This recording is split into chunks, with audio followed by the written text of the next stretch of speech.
must hunt. S4 Vilex Go Security 7 Dead Hype Roll Sushi Heart 1.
Welcome, everyone. Everyone say hi to the real star of the stream. I'd like to say she's happy to be here, but she's not. A hunter must hunt. Quick, long cat. She very long.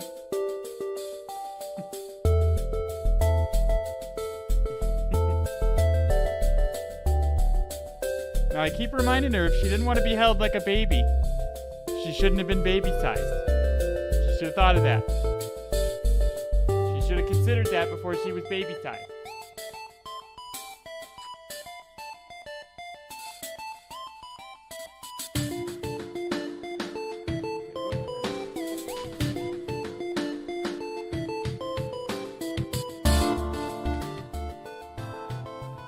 Yep, we're turning the music down. It's hard to do it with a wriggling cat in my arms. There we go. I think that's better. Welcome, everyone. Did you finish engagement? We're done with the active part. Now we just do the reporting. So technically no, but we're done with the part that takes up all of my time and is time sensitive. Dark Eldar with the God, 16 months? Has it been that long? I feel like I say that every time I see a new high number on there. Thank you so much for your, concerted support of the stream. My goodness. Cyber Payload, bringing Gadget Maker into the fold, into the passionate club of cephalopod enthusiasts. Welcome, Cyber Payload. Security Live with the 7-month re-indoctrination into the passionate club of cephalopod enthusiasts. Security Live bringing Digital Warhead into the fold, into the cult as well. And Trithon, thank you for the follow. Cthulhu Fountain to you, my friend. Did you get, I'm assuming you mean domain admin? We did not get domain admin, but this is a key feature of red teaming. You're not always trying to get domain admin. In fact, quite rarely is domain admin required to accomplish the goals that you're trying to achieve. More often than what you're trying to do as a red teamer is you're trying to access sensitive data more often than not. You're trying to, or sometimes customers want a ransomware or some other component. The goal is the goal. You tend to have specific goals, and the goals aren't just get domain admin. It's like some clients may say, we want you to try to get domain admin, in which case I would try for it. But in general, you're going to have specific objectives that they want you to try and access. And in this case, we did accomplish our objectives. I won't go into more detail than that because it is a little bit sensitive, but we did accomplish our objectives. So it was a successful, Does Jonathan Scott know you are hacking today? I'd be careful, my dude. He is the most 1,337 FXs and mobile malware analysts Kekoglal Al4Z Big Ed Al4Z Smooth. Yeah, I have been hearing, I've been hearing some whispers on Twitter the last several days about this guy, and I'm almost loath to mention him on my stream because he's just going to get more attention out of it.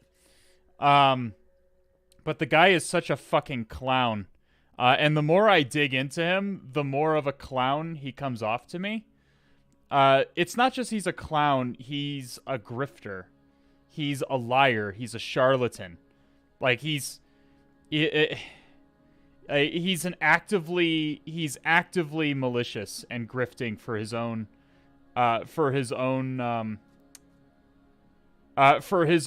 personal gain. And I have so much contempt for that. I just have so much contempt for lying to people for their own personal gain. That I genuinely do hate this guy. Jonathan Scott got retweeted by Toe Jogan. I did hear about that. If I got retweeted by Joe Rogan, I would delete my fucking Twitter immediately. Like, the shame of that would be astonishing. I don't want Joe Rogan retweeting me. How common is it for HackerOne to kick people off their platform? I actually don't know. This is the first time I've heard of it, but I'm not involved in the HackerOne community. I'm not really a bug bounty guy. I'm a red teamer. I'm a red teamer. It's a different skill set than bug bounties. So I've only been I'm not really involved in the bug bounty community. But who is he? Oh God, do we really have to talk about this? I guess we can do a brief cybersecurity news, but please, okay. First of all, I really don't want to talk about him. I don't want him to get more attention. I don't want him to get more attention than he is. He is a charlatan on Twitter who's lying about stuff, okay? He's a charlatan on Twitter who is lying for his own personal gain, and he's exploiting journalists who don't do their research on who he is. On one hand, I want to keep making fun of him because it is so fun and easy. But on the other hand, I want to keep making fun of him because it's fun and easy, first of all. And second of all, because he's getting retweeted by all of these lay people, these high-up lay people. He got retweeted by Marco Rubio, who's a United States senator, if you don't know. He got retweeted by Joe Rogan. This guy's getting a lot of attention from outside of the security community, from people who don't do their research. People who don't research claims at all, which is why Joe Rogan is involved in this, because he similarly does not research literally anything. The guy's is completely dead from the neck up.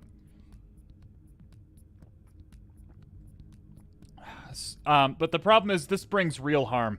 Like, this guy is doing active harm to the world. The guy is he's a grifter. He's a grifter who is doing active harm. He is inciting. The problem is that people are using his tweets, his lies, to justify contention with China. And China is bad. China bad. Okay. I'm not going to sit here and try to defend China's human rights abuses. However, that doesn't necessarily mean I think China should be. Doesn't necessarily mean I approve of the right wing in our country, my country, the United States, using Red Scare as they always have, to incite a war with China over it, whether that war be physical or economic. I've been getting a kick out of the joke account. The joke account is funny, yes. I also am following the joke account. It is funny. What did he lie about? To put it simply, he's on Twitter. His handle's already been posted in the chat multiple times if you want to check it out. He's been claiming, he claims that he is an iOS malware researcher studying spyware. He claims he's a PhD candidate. These are lies. These are complete lies. He is not a PhD candidate. The university he lists himself as being a candidate at doesn't even have a PhD program. It's a 4-year Christian university no one's heard of. So he is a liar. He is a grifter. And he's claiming that the Olympic Chinese, the app that Chinese developers have created to manage the 2022 Winter Olympics, which are happening in a few months, is full of spyware and is recording people without their consent and sending the data to China. It's all lies. It's all complete lies. Now, what does this mean? When I say it's lies, what do I actually mean? Could there be spyware in this app? Is it a little bit questionable that China is insisting that everyone who comes to the Winter Olympics downloads this app? Sure. It's fucking sketch. Sketch as fuck. Okay? Super sketch. And I can totally understand malware researchers wanting to dig into that, app to see if there's any malicious intent behind it. Okay? Totally understand that. At this point, could there be malware in that app? Abso-fucking-lutely there could. But the evidence that this guy presents is nothing. It's a complete nothing burger. He presents no evidence. He does not decompile the app. He does not reverse engineer anything. He doesn't look at any code. He looks at configuration files and wildly extrapolates what various settings mean based on nothing, based on complete lies. Like, he has presented no evidence whatsoever to support the claims that he is pushing forth and that people are retweeting him for. It is grifting. It's just grifting. Husky Hack says the real point is that the research needs to be done on the app by people who are capable of doing scientific analysis and publishing for peer review, not boldly asserting claims. Exactly. There's just no evidence. The burden of proof is on the person making the claim, and he has presented absolutely no proof that there is any sort of nefarious intent behind this app. Could there be? Absolutely, there could. But we need to get an actual. We need to get the actual security community on it, not a fucking grifter. Who thinks that they understand things, who claims that they understand things that they absolutely don't. Okay? Please don't harass this guy over it. Make fun of him on Twitter all you'd like, but please don't, email him or cause him any... please don't dox him or any of this kind of craziness, okay? If you must, make fun of him on Twitter and make fun of him in the Discord, okay? But please... I'm loath to give him more attention than he's already getting, but at the same time, he's already getting attention from outside of the security community, which he should not be getting. So if we don't call him out on his grifting, who will? If the security community, who actually knows what they're talking about, doesn't call him out on what he's doing, who will? Who is going to call him out? Who is going to call out Joe Rogan and Marco Rubio for retweeting somebody with wild claims with no evidence behind them? To a certain degree, we have to call him out on this crap. How is your red teaming been? It's been good, challenging, learning a lot. Everything's great. Didn't mean to open this can of worms. No, it's okay. It's all right. It's been on my mind the last couple days. Apologies, my dude. Was just making a joke. Didn't mean to open this can of words. No, it's all good. As a side note, I just saw CRTO is offering an installment plan for the course. Yeah. So that's actually a good point.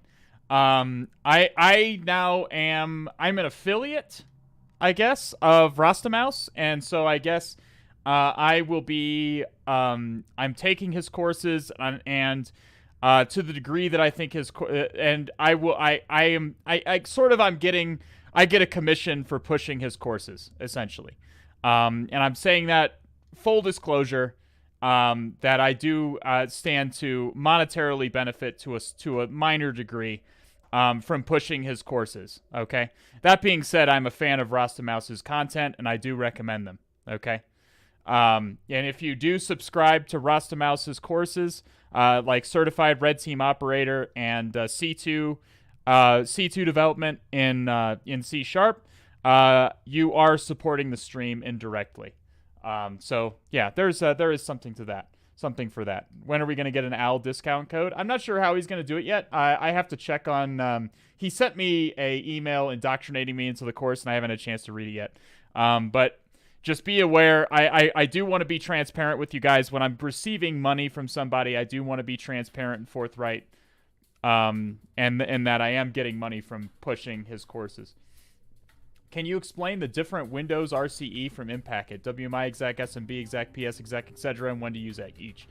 This is a good question. Yeah, so it's important to know what your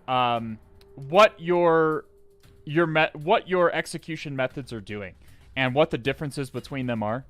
WMI exec is going to attempt to execute commands through Windows Management Instrumentation, or WMI.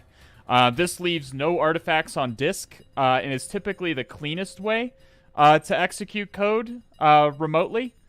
In my experience, that's why it's CrackMap exec's default. SMB exec and PS exec are, and correct me if I'm wrong on this, but functionally identical. They essentially work the same in that they're going to create a new service on the target, and so they do drop a file to disk. It's like a copy of the PS exec executable, and then they run it. The executable executes your command that you want to execute, and the service winds down afterwards. And it's through named pipes, yes, which is how SMB communicates. So it It does leave more artifacts on disk, and typically when you execute code through SMB exec or PS exec, the code will execute as system, as the system user. So it's important to be aware of what your tools are actually doing. What about add exec? Good question. Excellent question, OreoByte. Add exec is less used, but in that sense can be a little bit more stealthy. It's executing... With add exec, you are executing commands through the task scheduler. As in, basically, you're setting up a scheduled task. It's similar to PS exec in that way, as usually your command will execute as system. But it's just a different way of doing the same exact thing. Hopefully that makes sense. And crackmap exec can do all of those things. So not that stealthy. It depends on if they're monitoring for scheduled tasks. Some environments may not be monitoring for new scheduled tasks. If they're not, it's super stealthy.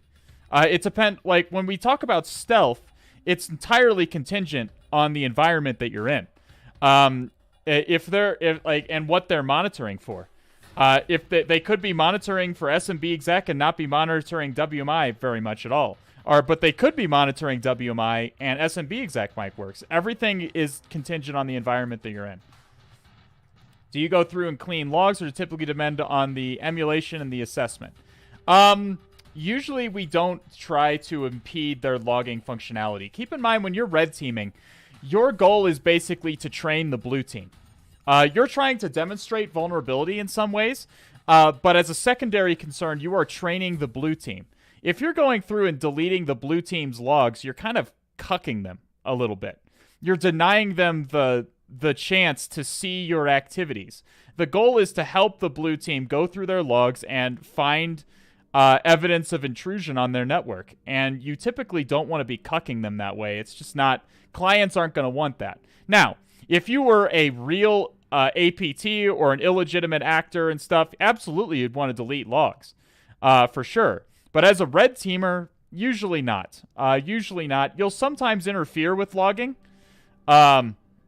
Interfere with antivirus and so on in some small ways. But typically you do them in... typically you're not going to be actively deleting logs.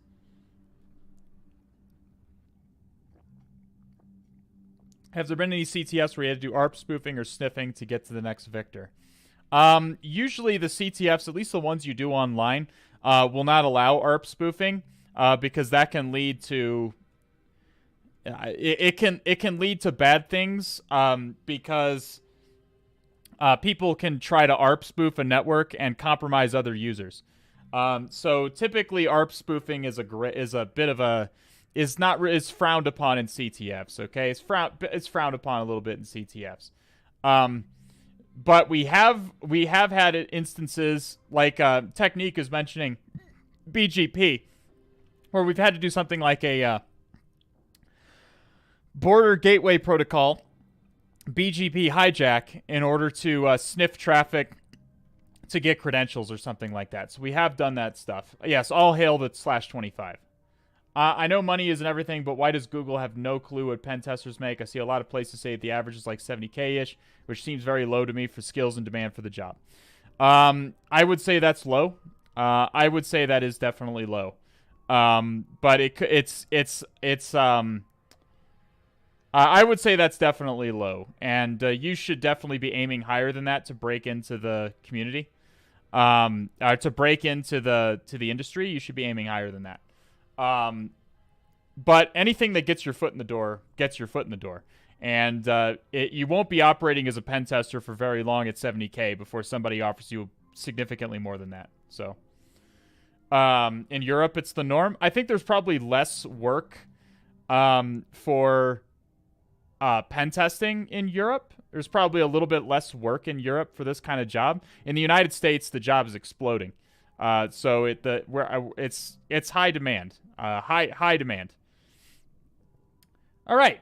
Today, my friends, is the day of our Lord Newbie Tuesday. Okay? The day of our Lord Newbie Tuesday. All right?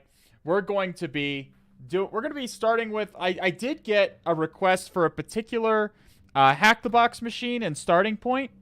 So I'll add that to the potential to the potential ones we could do. Linux Samba exploit. I did hear briefly about an RCE in Samba. So sad I missed the live UHC, but you did an awesome job. I hope you liked it. I had a good time doing it. I hope they invite me back. Let's do Stream Raiders really quickly.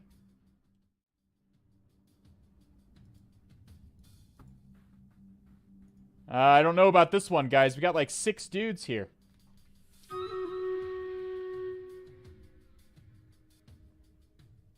Oh no. Chinese characters in this guy's name. Unironically, the Chinese characters in this guy's name is more evidence that Stream Raiders is spying on us than Jonathan Scott provided in his write-up of the fucking Olympic app. And that's not a joke. You guys are laughing. I'm not making a joke here. This is not a joke. Like nothing I just said was a joke, okay? That was complete honesty. I read the whole write-up. It's a clown fiesta. It's a huge nothing burger. It literally is just nothing. He just goes through JSON files and is like, "Oh my god, this is a scary word. It says recording. Why could this app with a translation function ever record anything that's being said by a user? The app has and then he's like, I've identified the servers for the API. The servers for the API that this app communicates with are in China. Really? No way. The servers for the Chinese app for an application that's meant to be used purely by users who are currently in China at that moment. The servers for that app are in China. No fucking way, dude. Holy shit. Holy shit. We're being hacked. Are they actually in the mainframe right now? Are they in the mainframe as we speak? Jesus Christ. That's what it was like. And you guys are laughing, but that's legitimately what reading the write-up was like. It was just unhinged. Make them American servers are like my app slow as shit. Exactly. Exactly, dude. I want my app to be super fucking slow. Alright, let's move this over here. Let's start up my VM. Let's get this going. So I'm gonna, as always, this is viewer's choice, my dudes. You're gonna pick which machine we're gonna do.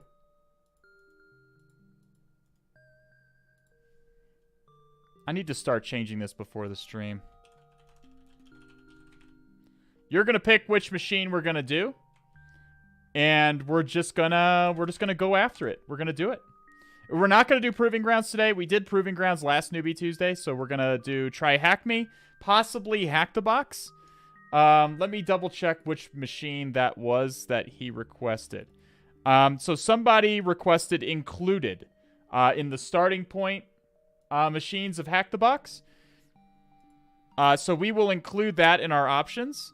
And I'll go ahead and log in to Try Hack Me because we'll probably end up doing multiple machines here.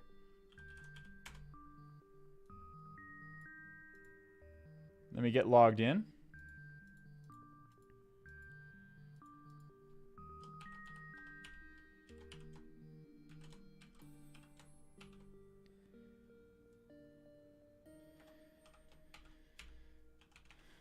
I hope I didn't type that wrong.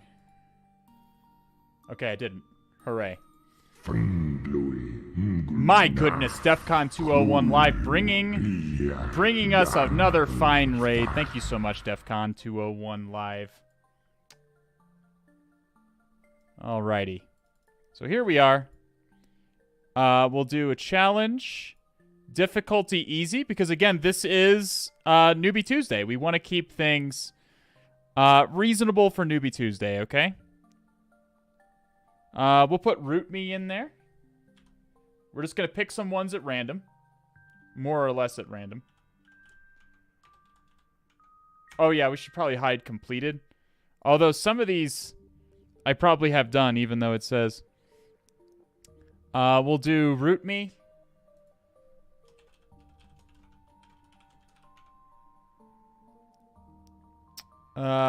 Startup. Sounds fun. Capture the flag. Okay, let's just copy and paste the name of the... I can't copy and paste it. God fucking damn it.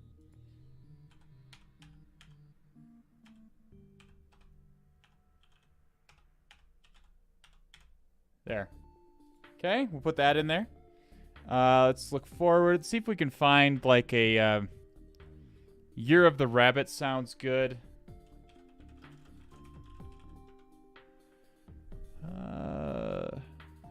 Stego.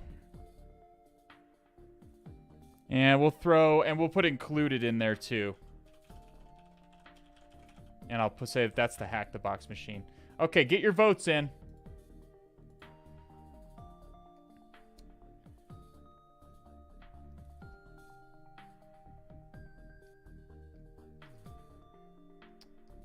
Tom Ghost is fun. Well, maybe we'll do that one second then.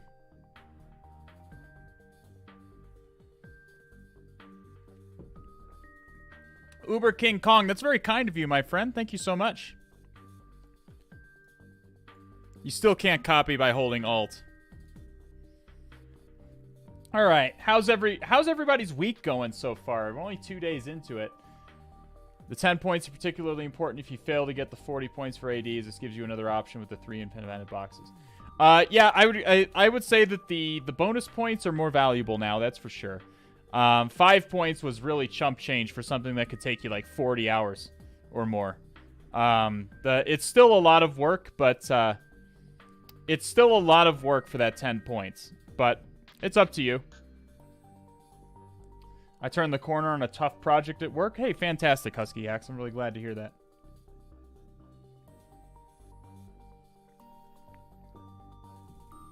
Zutu Tukulipa. Congratulations, my friend. Got hired for first InfoSec job. That's fantastic to hear. I am very happy to hear that, my friend. It's all, by the way, it's always close. There are people in the chat that just try to make it a tie every single time. So yeah, that's you get used to it, okay? Get your votes in. If you haven't voted, it's a complete tie as always.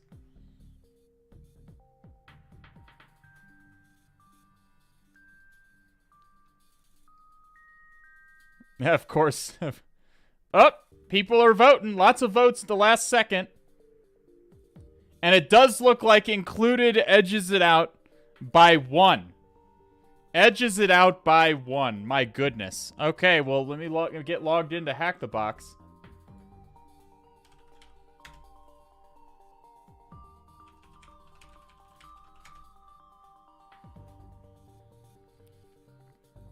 I still left that, I left that user account that we used last time on my machine. I should probably get rid of it.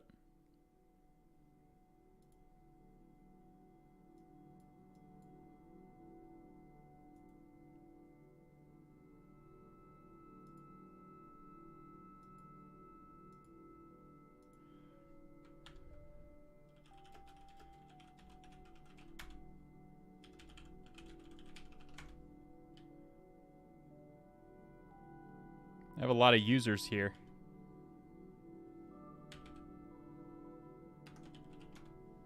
There we go.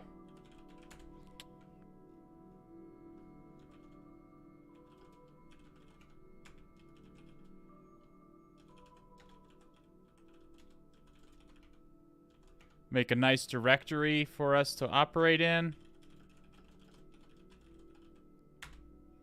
Okay.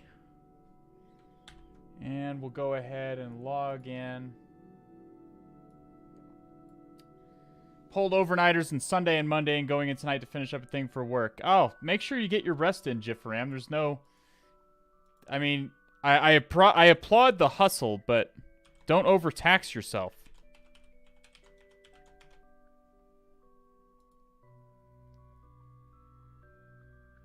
Okay, we're logging in.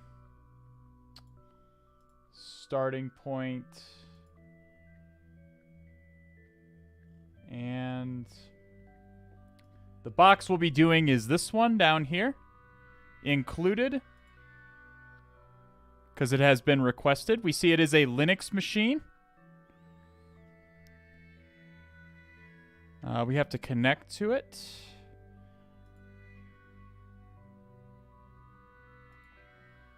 Let's do US VIP. That's fine. Actually, can I spawn it on the mod servers? Hang on a second. At least try.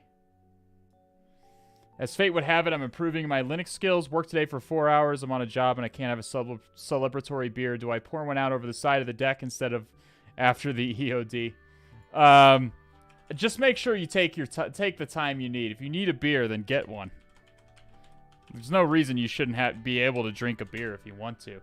Unless you're under 21, I do not condone underage drinking, of course.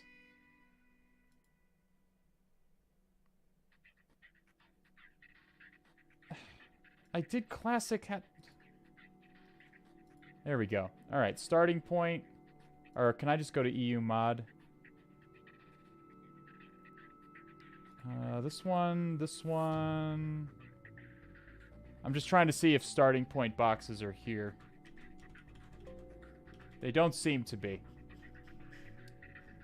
Doesn't seem like... It seems like we're going to have to do it on the starting point servers.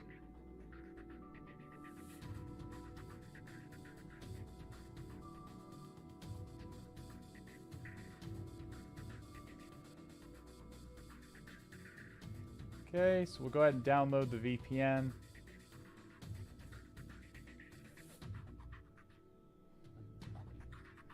Okay.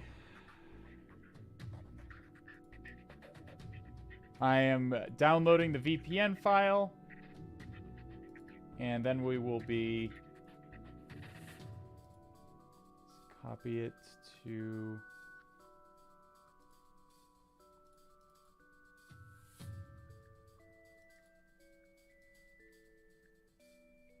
I have like a starting point specific one. Is there a starting point specific?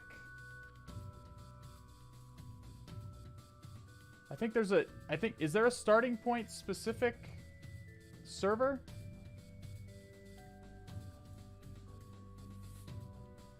Yeah, I'm looking for it.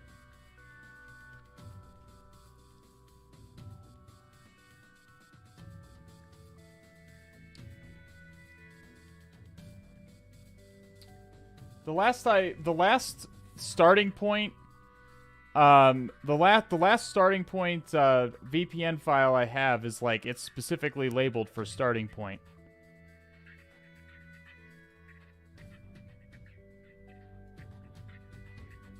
Okay, there is a starting point. Okay, yeah, the new interface is just fucking terrible.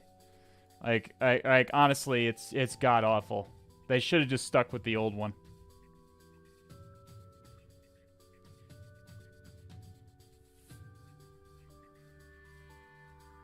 I can never find anything that I'm looking for. It's crazy.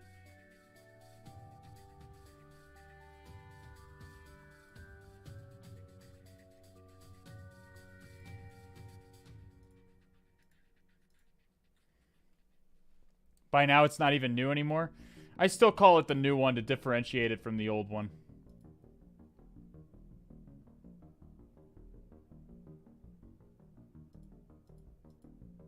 Okay, so this one is labeled properly. I'm going to assume this one is correct.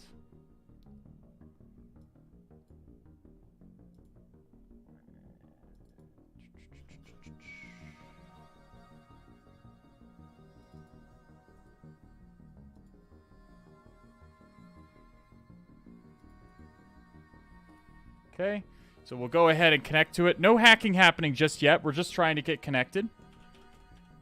Connect to the VPN here, and it's called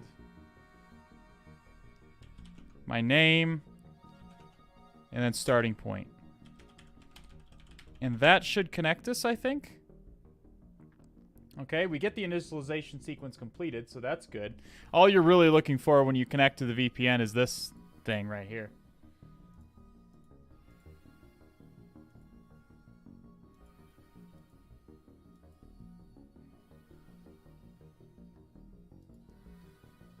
See if it reads as connected now. It does? Okay, it says I'm connected to starting point. Okay, good. So we can spawn this machine. Where do you store your notes, and do you store them all together? I store them on my PC that I currently am talking to you on now. I post some of them on I post some of them on my on my Patreon for my supporters on Patreon.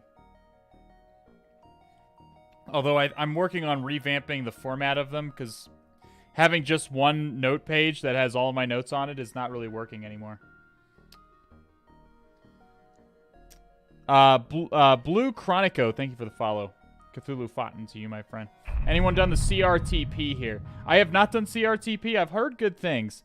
I'm not sure how much CRTP costs, but I think, honestly, for your money, Rostamouse's CRTO is the best cost for your money, in my opinion. And I was saying that before I got a commission for bringing people to his course. It's a very good course, and you can get it for very cheap. Like, it's very, very cheap. Let's try and ping it. We can ping the box. Okay. So some things to note right off the bat. Again, with hacking, it's about you're kind of with this enumeration business. You're kind of I want you to think about it as if you are your Sherlock Holmes, okay? Your Dr. House. You are investigating. You need to, when you are enumerating, you need to think along the lines of like a detective, or somebody who's trying to put clues together to reach to get to an overall solution, an overall to lead to an overall picture of what the box looks like. Okay, so a lot of times you can run tools like auto recon, you can run tools like Legion, or you can run Nmap with all of the switches. You can run all these GoBuster, Ferox Buster, all that stuff. Okay, but it's not enough to just run these tools and see the output. You must observe.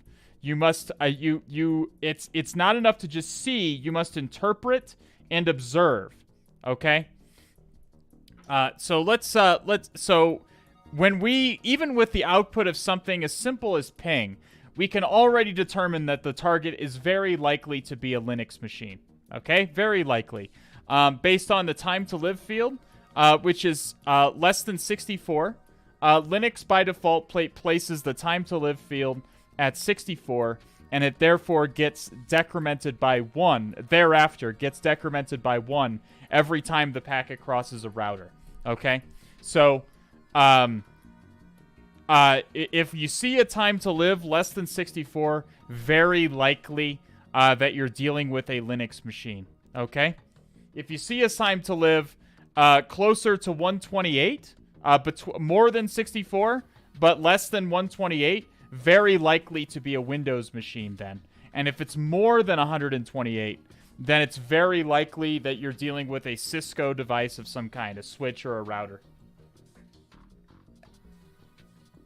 Does that make sense? And again, this is right here in the ping output. You must see it, and you guys do see this, because I know you guys run ping to verify connectivity, but you don't observe things like these little details that give you information about the machine, okay? So we're going to see, and we're going to observe with our eyeballs, with our special eyes. My brand. That's an ancient meme. Holy cow. So we'll just do a basic port scan here. So the port scan is going to scan TCP ports by default. It's going to scan the top 1,000 TCP ports, the most common 1,000 TCP ports, and tell us which of them are open. So does anybody know which port Nmap almost always scans first? Does anybody know which port? This is a little bit esoteric. You have to really kind of know what port Nmap scans first. Twitch name. Twitch name is correct. It scans port 80 first. Why? Why do you think? Well, I'll just answer the question. So, Nmap does, it's sort of like, it's pretty much the most common port to be open, first of all. Second of all, it's one of the ways that Nmap verifies connectivity to the target. If Nmap cannot ping the target, it's going to try to scan for port 80 to see if the target is up. It's one of the ways that Nmap confirms that the target is up. So it will scan it basically every time. Even if you tell it to scan other ports, it'll scan port 80 first. Like, for example, it's common for me to scan for port 445 on networks as a red teamer to see what live hosts there are. And you'll see Nmap still trying to scan port 80 first because it's trying to confirm if the target is up beforehand. 96 euros a month is a lot. Well, you shouldn't need... if you're talking about CRTO, you shouldn't need a month to get through the course. I mean, I'm not sure how much the lab time costs now. The course is very cheap. It's then you buy lab time in certain amounts. So CRTO, Certified Red Team Operator. It is a course specifically for red team operators. I'm talking about your Patreon. I'm not charging 96 euros a month on my Patreon. What the fuck kind of universe are you living in where I'm charging 96 euros a month? I'm not charging 96 euros a month. It's like $3. It's like $2 or $3. I think it's 2, actually. I put it to the lowest amount, like required amount. Whatever the lowest... Patreon had a number of, like, creator accounts you could make, and I just set it to whatever was going to be the cheapest and simplest for you guys. Honestly, with CRTO, you could do it with 20 hours of lab time. Keep in mind that lab time the lab time is only spent when you are connected to it. So... If you buy 40 hours of lab time, you're not like immediately on the clock. Like you can connect to the lab, do an hour or two there, and then disconnect, and then reconnect another time, and the time will stop. The time will stop going when you're not connected to the lab. So it's totally reasonable to get through CRTO with a very low amount of lab time if you go quickly enough. And a lot of the CRTO course is actually doing development in like C#. And it's like playing with like, there's like a lot of it with antivirus evasion and stuff, and you don't even need the lab for that stuff. So you can do a substantial portion of the course without even being connected to the labs. So it's cheap. Looking to jump into cybersecurity as a red teamer, you got any tips? I wouldn't jump straight to, like, keep in mind, there's a difference between a red teamer and a pen tester. Okay? There's a difference between a red teamer and a pen tester. A red teamer, you could say, is sort of a very specialized kind of pen tester. I would say focus on getting your OSCP first or doing OSCP-like stuff. Do like an EJPT or something like that, Ragnarok757. Keep it more generalized. Red teaming is very specialized. And keep in mind, a lot of people use red teaming in a way that they don't really know they don't really know what the term means. Okay. Listen. What? What, Manicus? CRTO before OSCP. A lot of people ask this. You can... there's not a whole lot of overlap between the two courses. They're just different. You can theoretically do CRTO before OSCP. You could theoretically do it. I would not recommend it. I think that CRTO has a lot of really advanced topics that are going to fly over your head if you're not accustomed by that point to reading code and thinking like a pen tester. I would deeply recommend you do OSCP first. There's not like a whole lot of direct material overlap. CRTO is all about Active Directory normally, but it kind of assumes you have a general familiarity with other forms of pen testing. I would deeply recommend OSCP or a related cert first before CRTO. All right, so keep in mind this baseline Nmap scan only scans the most common 1,000 ports. So if we want to scan all ports, we need to do TAC-P TAC, or you could do TAC-P 1 to 65,535. There are 65,535 TCP ports. So shorthand for scanning them all is just -P- or TAC-P TAC, as we say. And there are obviously a lot of other switches that you can run in Nmap. So let's go ahead and split the pane in half, and let's run some other switches. Let's do a service scan targeting port 80 to see what type of web server is listening for us here. So we can specify the specific port 80. TAC SV is for a service scan. Nmap is going to attempt to enumerate what specific web server we're dealing with here. Do you typically run a UDP scan alongside a TCP scan? So UDP scans, some things you need to know about UDP scans, okay? UDP scans are typically very slow and very unreliable. That's not to say you shouldn't do them. I typically only run them in CTFs if I don't find anything on the TCP side. If I don't find anything on the TCP side, I will run a UDP scan. Or if I get really stuck on the TCP side, you guys have seen it, where I've gotten stuck. I do these boxes blind. So sometimes I'll get really stuck on the TCP side. I don't have anything. I can't find anything. So I'll do a UDP scan just to see. But usually I won't run a UDP scan because if there's a firewall in the way, you're going to get really unreliable results, and also it's going to go very, very slowly. In real life, I do run UDP scans, but I typically let them run in the background.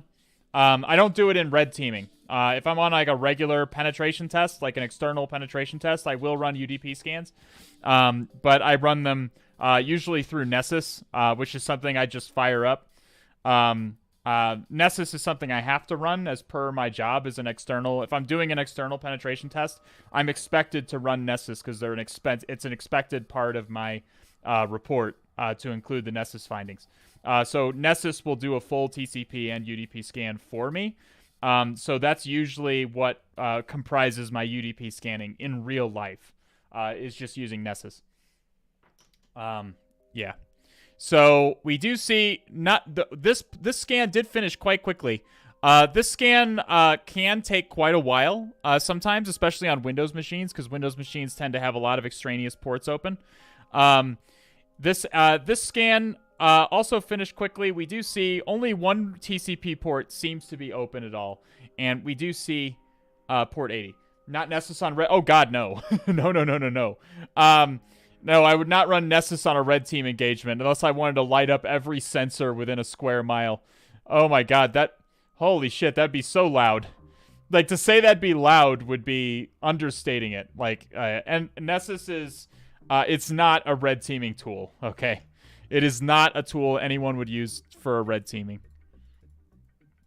Honestly, I usually don't even use Nmap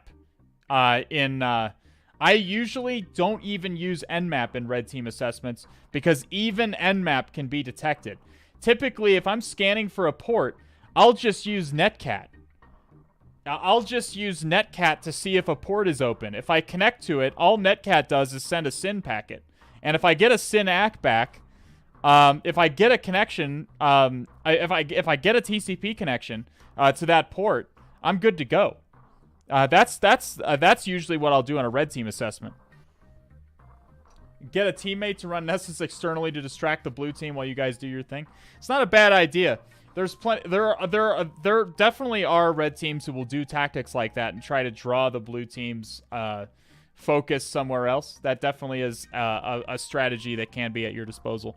So we do see that port 80 is open. That is a web server. So let's go ahead and browse to that web server and see what we're dealing with here. Okay. See what we're dealing with on this web server.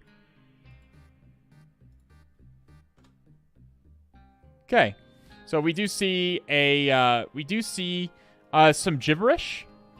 This is lorem ipsum content. If you don't know what lorem ipsum is, since it is Newbie Tuesday, I will explain this. Lorem ipsum. So basically, this is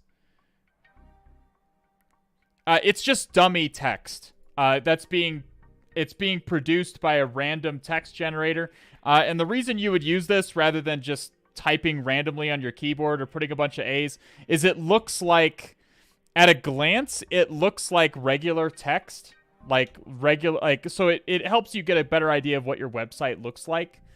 Of what your website will look like when it has genuine text on it, if that makes sense. There's lots of variants of Lorem Ipsum. Lorem Ipsum with Jeff Goldblum quotes. That's fucking hilarious. Okay. Lorem Ipsum Jeff Goldblum. There's variants of Jeffsum. Give me like 5 paragraphs of that Jeff. This is an excellent website, by the way. Receive the Jeff. Yeah, but your scientists were so preoccupied with whether they could, they didn't stop to think of what they should. My dad once told me, laugh and the world laughs with you, cry and I'll give you something to cry about, you little bastard. Do you have any idea? Yeah, so you see, it's just nonsense text that's meant to emulate the look of the general look of regular text. There's also this one. There's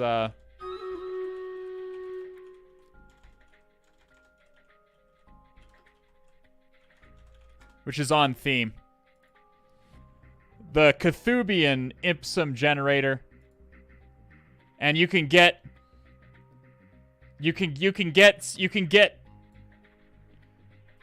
the language of the old ones. Starting off with Finglui Muguanaf Klulurilye Gagnagel Faten. Right there at the beginning. Yeah, so there's lots of different Lorem Ipsum generators out there, but that's really all we're looking at here when you're looking at this text on this main page. This is just Lorem Ipsum content. So it's just dummy content. You do see it in websites that aren't fully finished yet. So I'm clicking on these links. So the first thing you want to do, okay? The first thing you want to make sure to do is just gain a familiarity with the website that you're testing. Just click around on it a little bit. Click on some links, okay? We do see that none of these links seem to do anything. These links seem to just go back up to the top. I can already see what I think we're supposed to see from this, but I'll overlook that for the moment, just to, again, show you my methodology here. We are going to do... does anybody have any questions up until now? Before we dive deep and get more down into the nitty-gritty, do we have any questions so far? Nothing too out of the ordinary so far, obviously. Will it be an RFI? Well, we'll get to that here in a second. The name of the box is included. So I can imagine that we're going to see some things. So let's go ahead and view the page source.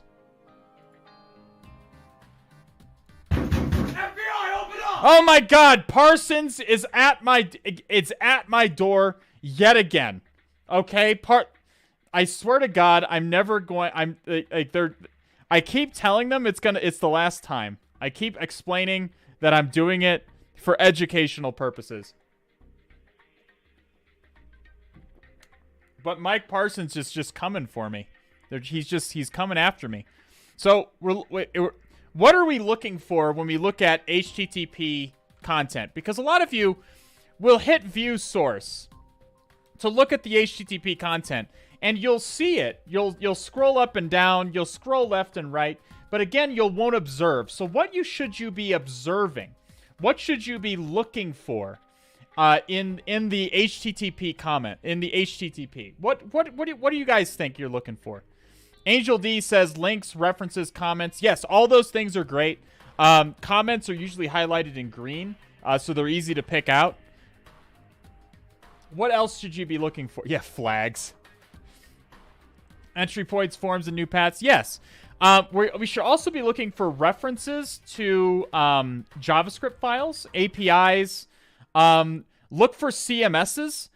If you're dealing with a WordPress blog, what you're going to see here is a lot of references to paths that include things like WP content, and things like that. You're going to see it's going to be obvious you're dealing with a WordPress blog just by looking at the page source. You're looking for information that gives you more of an understanding of how this website works. Okay. In this case, this is all just dummy content. The links don't go anywhere. They don't actually function. We can see that all we're doing is the links all lead to the pound symbol, which just brings us to the top of the current page. This is all just dummy content. But what perhaps those who do observe can see something that appears interesting to us right from this page. We don't have to look at the page source. What looks interesting to us? What do you guys think? Right, it's right here on the page. It's right there. Yeah, Alfred VI. Alfred VI is correct. Take a look at the URL. You want to pay close attention to the URL when you are browsing web pages like this. What parameters does the page accept? Is the page accepting any get parameters? What kinds of parameters are you dealing with? Here we see if the URL starts the parameters with a question mark, and we do see a file parameter that's set to home.php. So the idea that now's a good time to talk about inclusion in PHP, okay? When we talk about including something, what we mean is that the PHP of the web page is seeking out another web page or another PHP page, another file, and including it into the contents of this current file. That's what we mean when we talk about inclusion.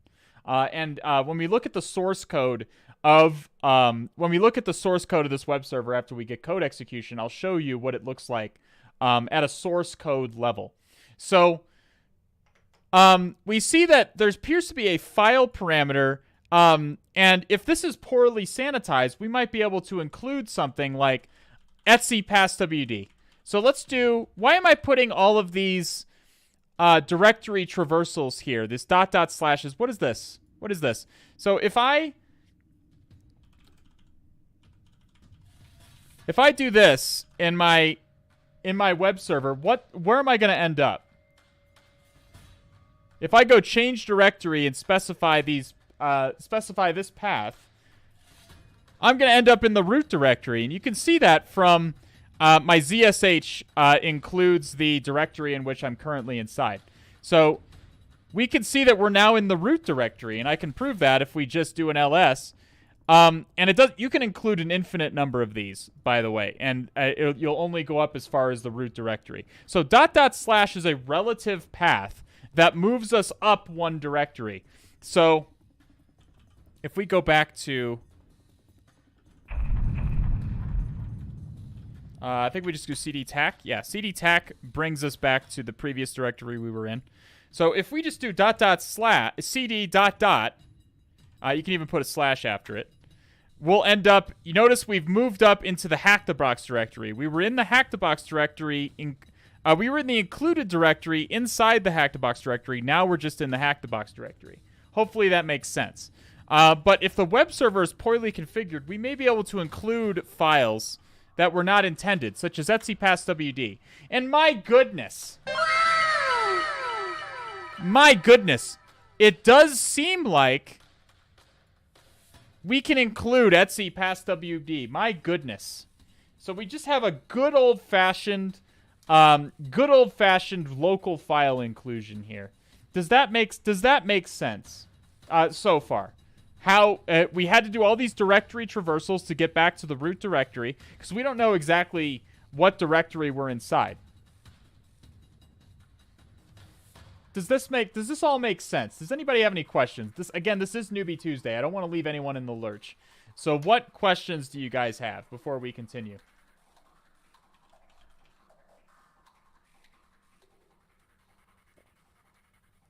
So what else can we maybe do with local file inclusion? Again, what are we looking for here? What are we looking for? Iconic points out something interesting. The etc passwd file contains all the information about users on the machine. Specifically, we see there is a mic user right here. And we can see that X means that his password hash is in Etsy Shadow. His user ID is 1,000. His group ID is 1,000. His name, not his username, the name that's recorded for him in here is Mike. His home directory is home Mike, and his logon shell, his default logon shell is bin bash. Okay? So we do see that there is a Mike user. The rest of these are kind of default service accounts that aren't really useful to us because they have no login shell specified. Usually those aren't useful to us. But we do have a Mike person here. So we could try to access .ssh ID RSA, see if he has an RSA key. And alas and alack, it doesn't seem like we have an SSH key in here. Some local file inclusions will actually show you the directory contents if you just browse to a directory, but it doesn't seem like this one will do that. We could try to look for a user.txt file. Can't find it, okay? So no luck with the SSH keys. What else, perhaps, can we do with this local file inclusion? What other files would be valuable to read? Config.php. It's always good to look at web configs. Now, that's likely in the same directory as the rest of our stuff. So let's, we don't see anything. We don't see anything, so we don't actually know if the file exists or not, interestingly. We don't actually know yet if the file exists or not.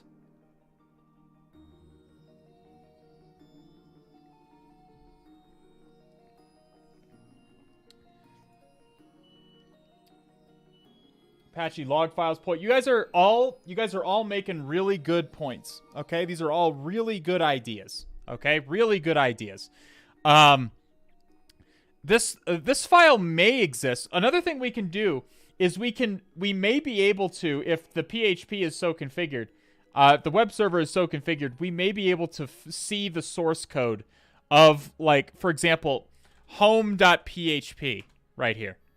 Okay. Now, obviously, you can't see the source code of the page. When I say source code, I don't mean the page source.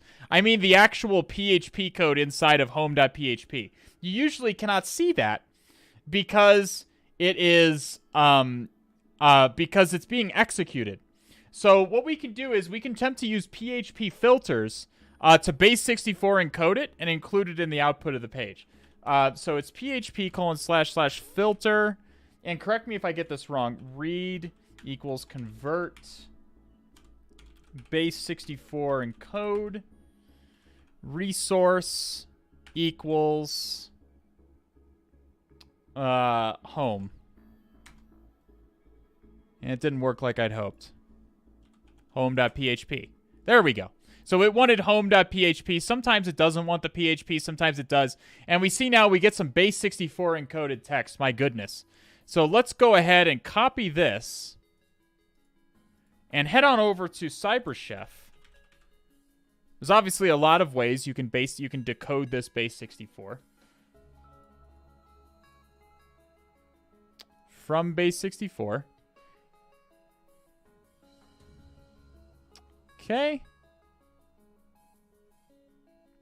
So it looks like I don't see any actual PHP code in here.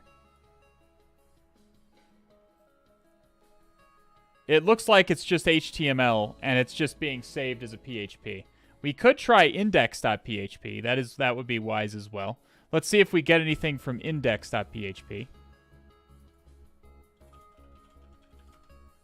Okay, we do.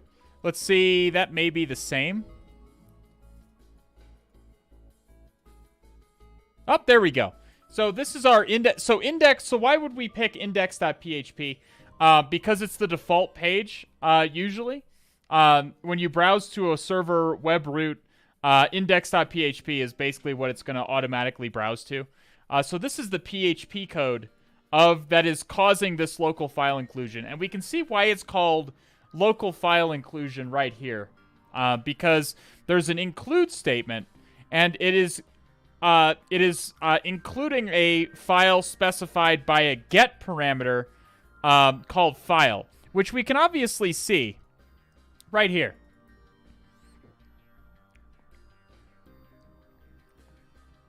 And if it doesn't have the get parameter, it's simply going to bring us to home.php. Does that make sense? So how can we turn this into an RCE? Well, there's a lot of ways. Okay, there's a lot of ways that you could potentially turn an arbitrary file read into an RCE. And we're going to go through a few ways right now that you might be able to do it. I don't know which way is intended for this particular box. We're going to try a number of ways. The first thing to test for is if you can include a local file, can you perhaps include a remote file? That would be a remote file inclusion, which means we could simply include arbitrary PHP code, and then it's trivial to get code execution from there. So we can...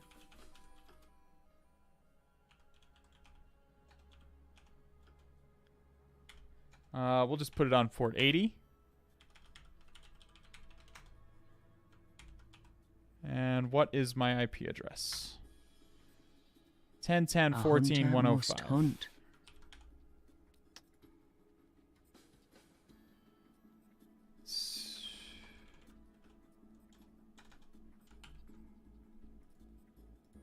10.10.14.105. Test. And we do not get a hit here. We do not get a hit. By default, PHP is not configured to do remote file inclusions. So this would have to be sort of a deliberate misconfiguring of the server. You don't see too many remote file inclusions anymore. Directory traversal and local file inclusion is still fairly common, but not remote file inclusion. That's a much more severe vulnerability. Try what do you mean by UNC? Clarify what you mean by UNC. Oh, SMB. In this case, you mean this is a Linux machine. You could try something like FTP :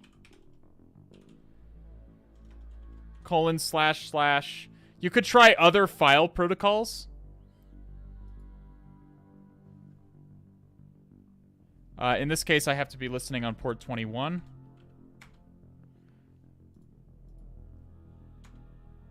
We still don't get anything.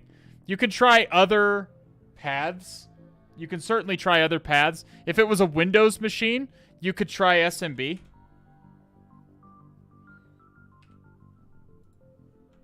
But it's not likely to be work. But we can try it. Still nothing. So we don't get anything. We do not get anything right there. Let's do Stream Raiders really quickly before I continue.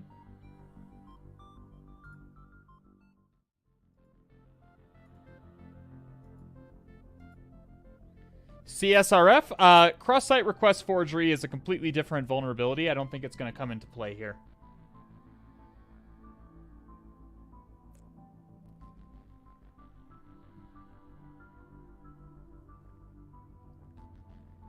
Sorobi getting in there and smacking down this this pyramid. Get it. How long are you streaming for today? We'll be going for another few hours. At least another 90 minutes. We'll see. Depends on how long this takes us. We'll see how it goes.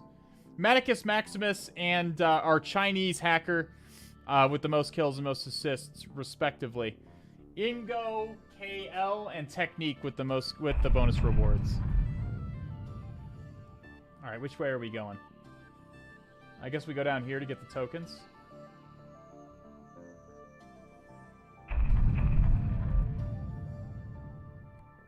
It's likely a config file somewhere with creds that we can read via LFI. Again, there are a lot of possibilities for remote code execution. One of the most common has been said quite a few times in chat so far. And that would be log poisoning. That's what we're going to attempt to do here. Televaders, thank you for the first time Prime indoctrination into the cult. Welcome, Televaders. Good to have you, my friend. Kraz Test, Neurotic, 18 Jad, Hex Tonda, Trailer Trash Kim, Condito Sine Qua Non, and Kea Strange. Thank you for the follows. Cthulhu Fountain to all of you fine people. Okay, so at this point, I like to go to local file inclusion, payloads, all the things. Payloads, all the things will have some good word lists for us.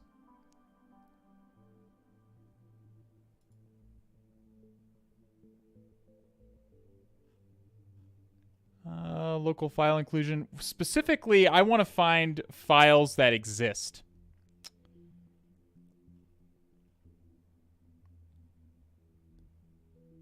I'm looking for local file inclusion. Specifically, I want to know where the Apache logs are located. Oh, here we go. Right underneath here. File inclusion. Okay.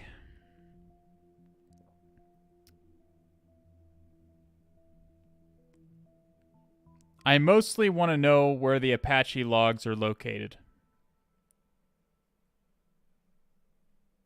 Seclists may have one too. Or read apache2.conf, yeah. Yep, there's lots of sensitive files that you could certainly read. Seclists may have a word list for us here.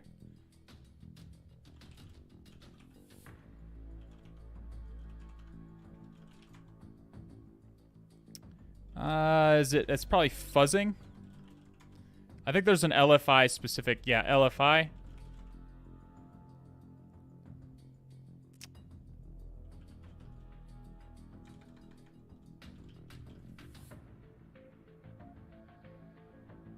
LFI suite, I guess, sounds better to me. Path to test.text. So you can see, specifically, it's looking for the Apache logs. That's all great.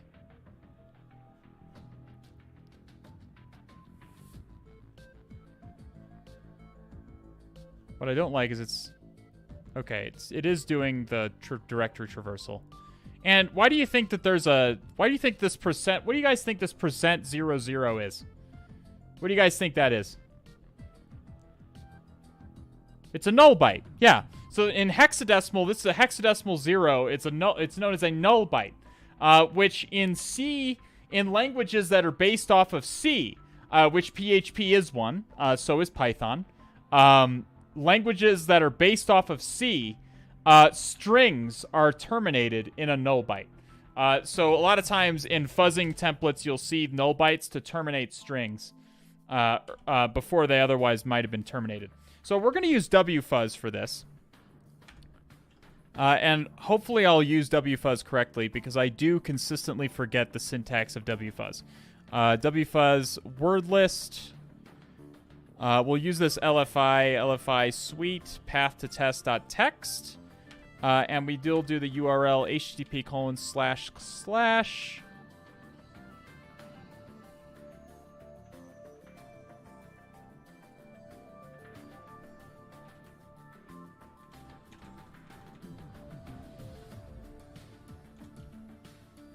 and I think, let me just make sure I get this correct here.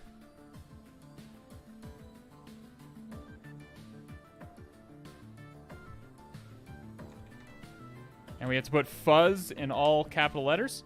So what this tool is going to do is it's going to go through this word list and try to browse to this web page by replacing every entry in this word list with replacing the word fuzz with every entry in this word list in turn. Now there's wfuzz has a lot more stuff it can do, but hopefully this will work. Okay, that does work. Okay. So we obviously don't want to be seeing the results of every single browse here. So we're going to want to hide some characters. Wfuzz tac h. So we want to hide all requests that result in a response of 0 length, right? So we're gonna hide chars. It's HH.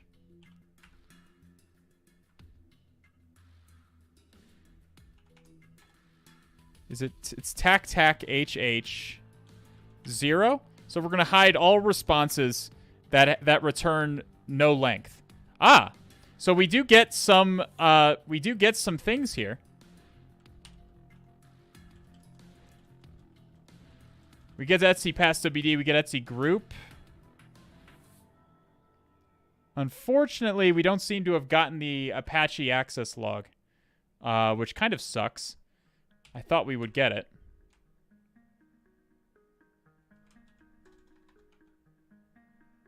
Try the longer word list. Is it in the list? I don't know where it's located, so I don't know if it's in the list or not.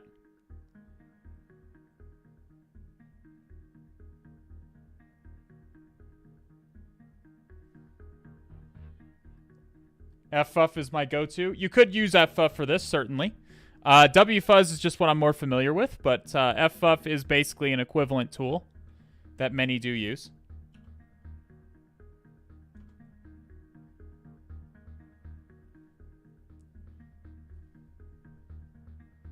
So it did find proc self status. We've found that. Let's see what's located there. This is going to give us some indication, some information about the Apache process. It's worth taking a look at least. So we see that the name of the process is Apache 2. We're viewing everything in Linux is treated as a file. So this is the actual status of the process, the Apache process itself. Interesting. I thought we would be able to find the Apache logs. That is not what I expected. Is it in var log Apache 2 apache2.conf? Huh. .log? Huh. No log files, huh? I am surprised. We may have to go look for some other things. I did think that we would get some logs. If you can find... So, why would you... access.log? It's probably access.log, yeah.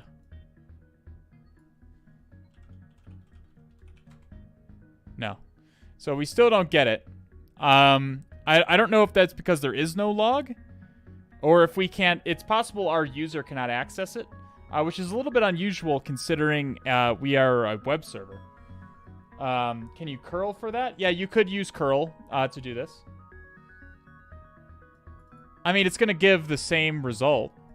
It's not going to give any different results. We could try LFI graceful security Linux.txt.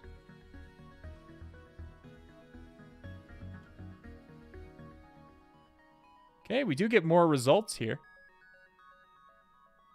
We do have an SSH config. You always want to be looking for config files. That's for certain. Ah! Here we are.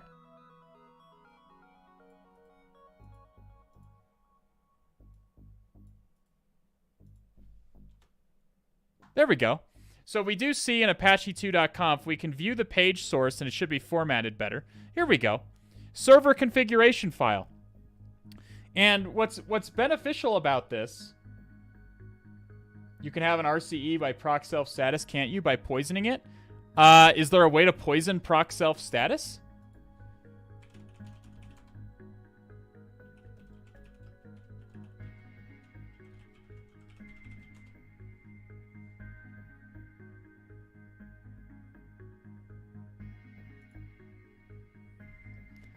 Interesting X by abusing the proc self status directory, or stat directory.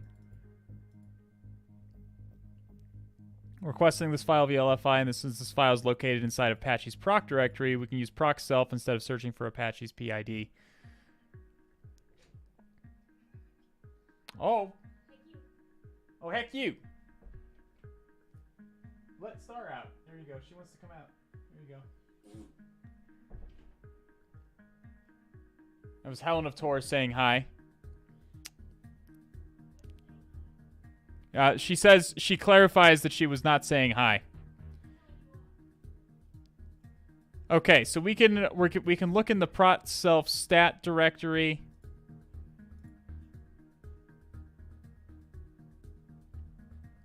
We can use the child process ID in order to identify the file descriptor, which is related to the Apache log file.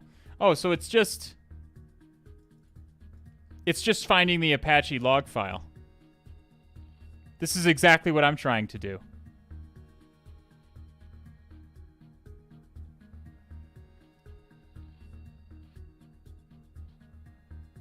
He brute forces the file descriptor. Yeah, so he's just finding the Apache log file. So we might be able to do that, sure.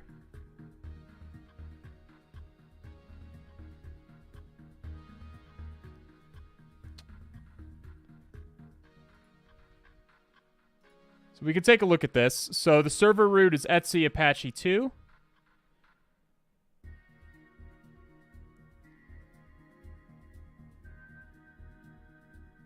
Error.log is in the Apache log directory, which is...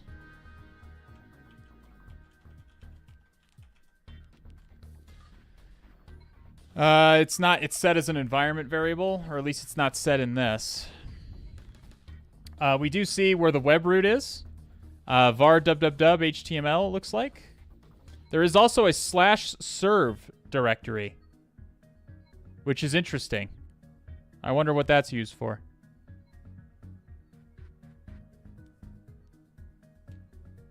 All right, so here's what the logs look like. We do see the user agent is included in the logs, so we could poison the logs if we can find them.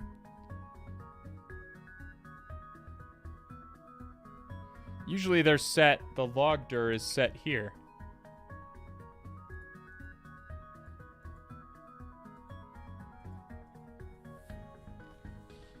We see the error.log.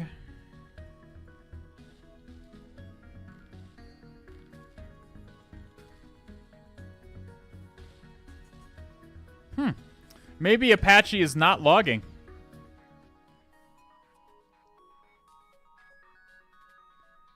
I thought in proc self environment. Oh, okay, yeah. If you could poison the environment variables, sure.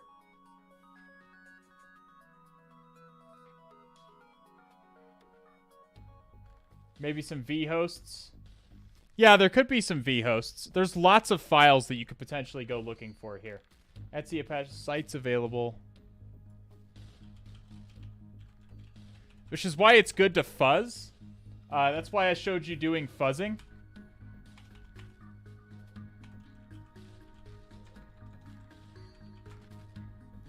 Okay, so we do see Apache logdir access.log. So let's try and follow this blog post here.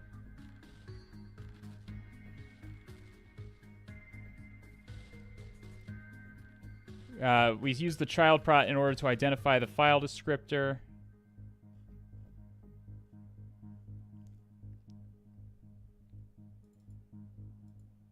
The PID. So he wrote a Python script here that did this. PID 6642. So that's this.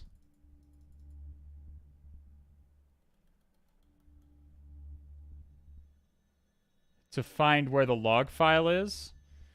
But it may not be logging at all.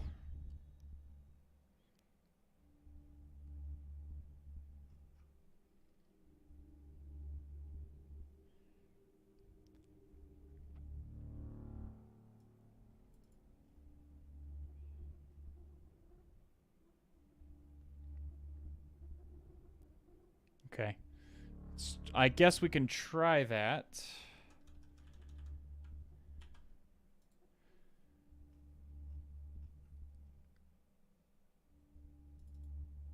It's proc self stat. I haven't used this technique personally, but I'm fine learning new things. Okay. We can view the page source. Unfortunately, it doesn't clean up at all.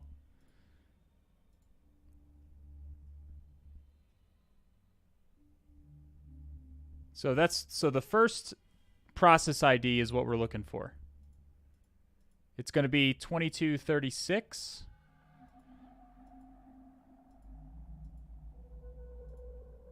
Or I guess 2224. It does change. I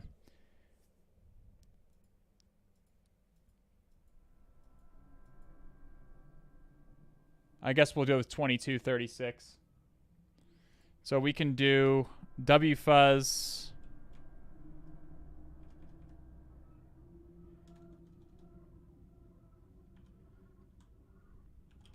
It's proc.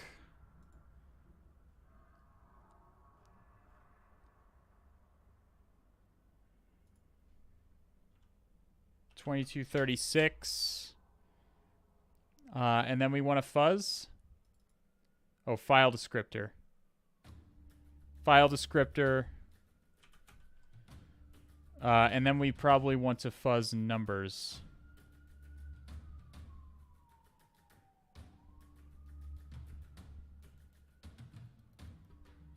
Or does it specifically want file descriptor 9?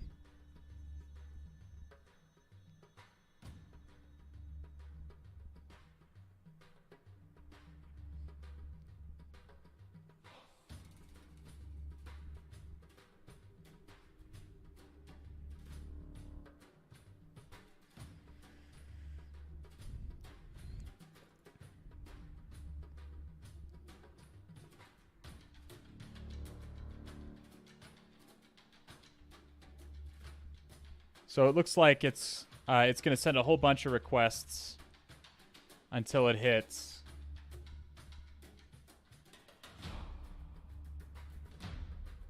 One with file descriptor 9.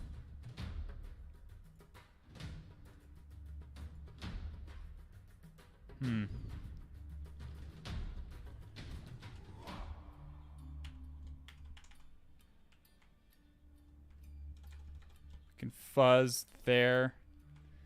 And the problem is that how do I do a range?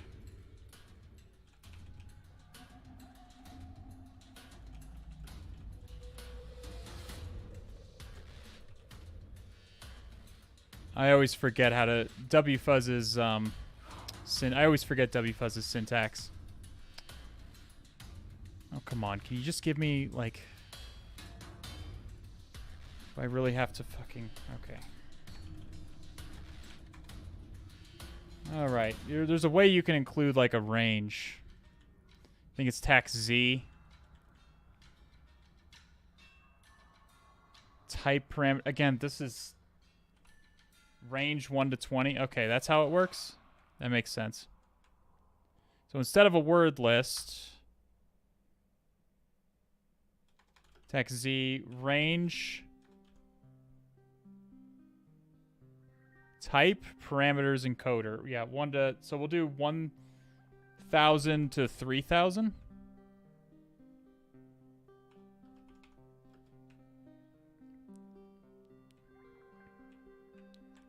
God damn it.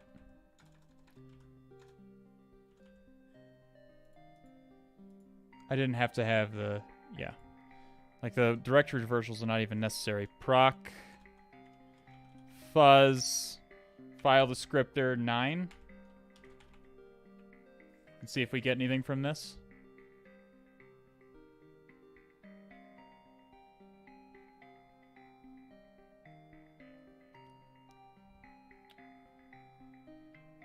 Yeah, you can do a lot of stuff with wfuzz. I just always forget. We're doing stuff with sudo. We're trying to figure out where the log file is. So as this guy explains in his blog post,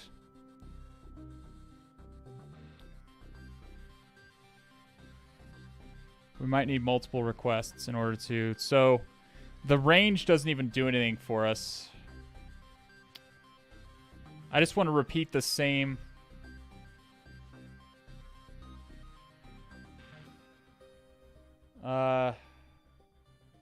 Etsy Apache 2 env vars. Yeah, we'll try that.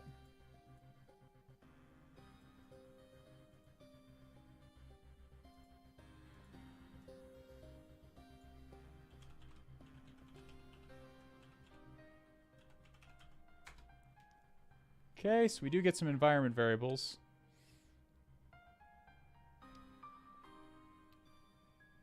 var log Apache 2.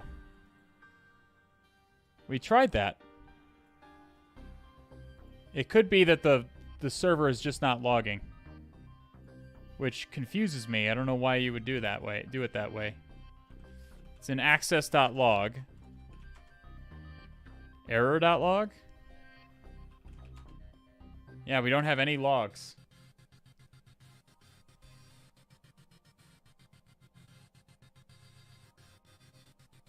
You may not have permissions to read the log files. I mean, that's also entirely possible.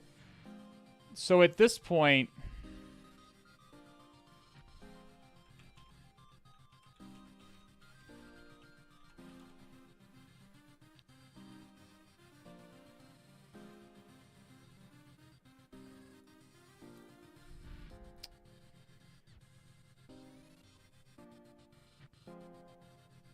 What is this?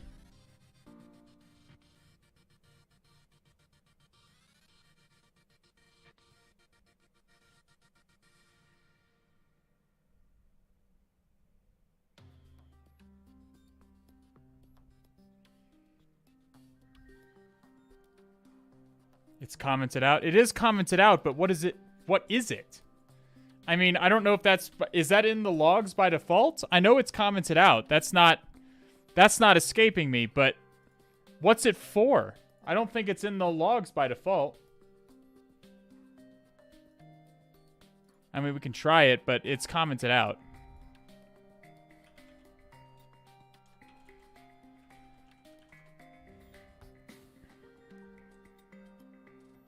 It's not default. What's weird about it is that it's not default. It's commented out. There were no other ports open, wasn't there? Let's go back and look at our netcat scans. Or maybe this is why you fuckers were mentioning UDP. Is this a UDP thing? It's a UDP. That's gotta be what it is. Is there a TFTP server or some shit? Is that what that's for? What's TFTP? 6.9?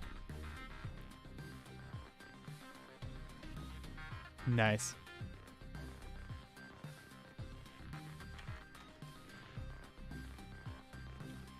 You do need to sudo this. And UDP requires raw sockets, which requires root permissions.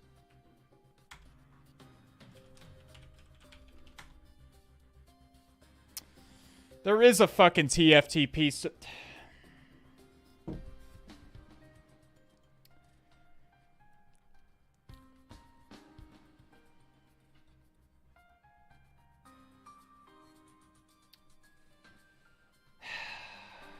What are you doing, step bro? Listen, don't what are you doing step broing me, okay? 99% of the time, if you have a local file inclusion, you're going to be able to read the Apache 2 logs, okay? So you just got bonus because you're not going to do stupid shit like look for TFTP servers. Instead, you're going to run wfuzz on a real assessment. You're going to go, "Oh, when Al found a local file inclusion, he ran wfuzz to find the Apache logs," which is what you should do. That is what you should do, chat. Just because this is the one time... This is the one time there's a stupid TFTP server. Okay? Doesn't mean that you shouldn't go through the process that I just went through. Okay? It's not really cringe. It's not really cringe. It's not like TFTP is some unknown service that doesn't, that nobody knows about. It's not. But you're not going to see TFTP very often in this kind of scenario. It's not cringe. It's good investigation. They're trying to teach you to scan UDP, which is fine. Again, I usually don't do it unless I run out of stuff to look for on TCP side, because UDP takes a while and it is unreliable. Show proc self environ. Okay.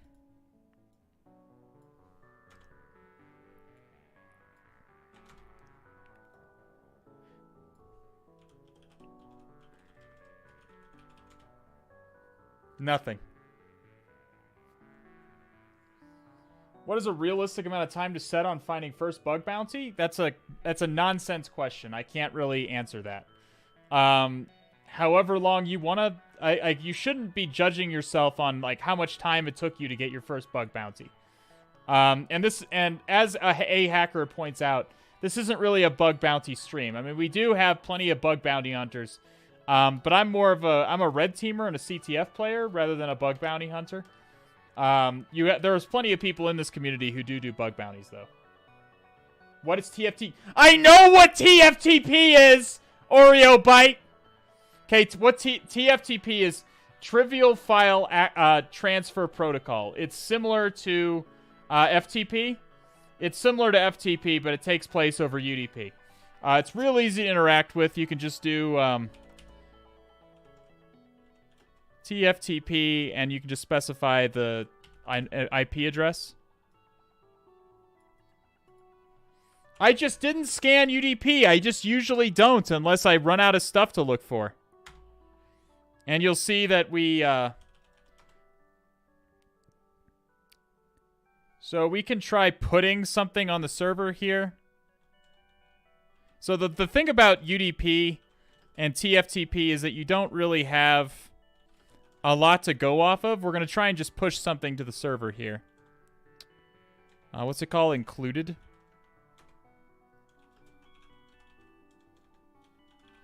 So we'll write a simple PHP script here.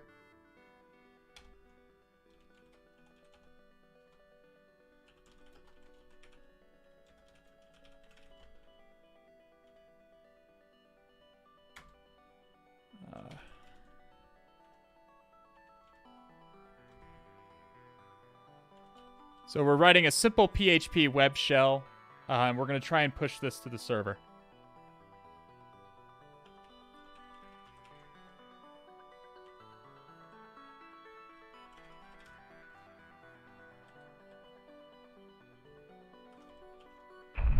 Okay.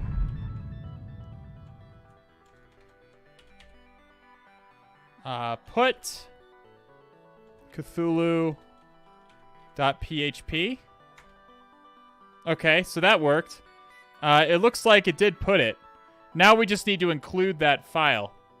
My guess is it's in serve. srv Cthulhu.php. No. It's not there. Is it just in the directory? We need to find out where it put it.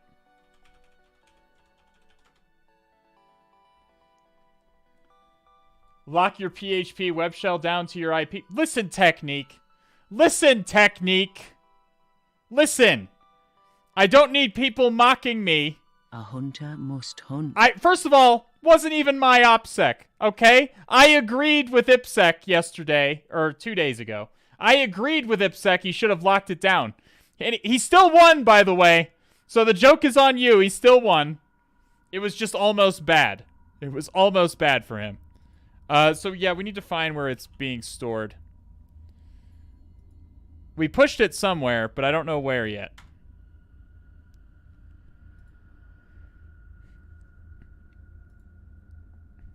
Is there...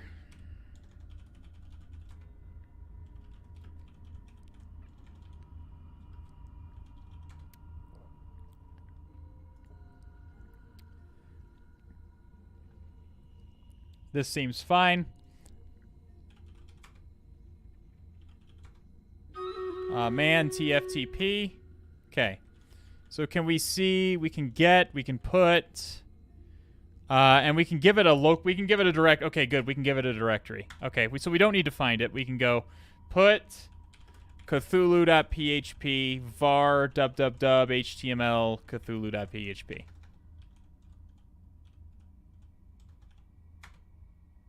File not found.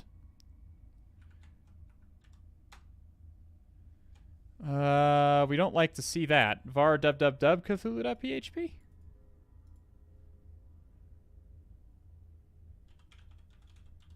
I mean, we can just put it anywhere. As long as we know where it's going, we can put it fucking literally anywhere.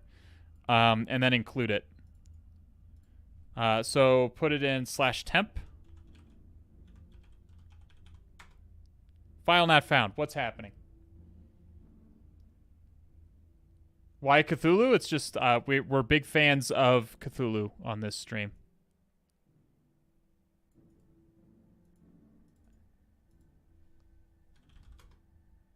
We're getting file not found.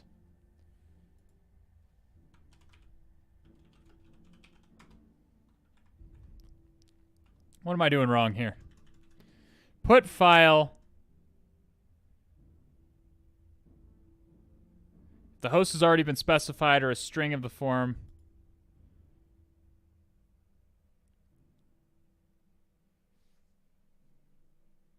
Looking var lib tftp boot. God, this is a pain in the ass. This is way more of a pain in the ass than it needs to be.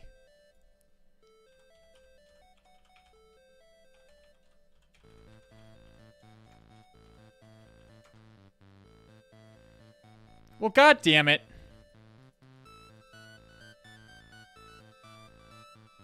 Okay, well, we found it.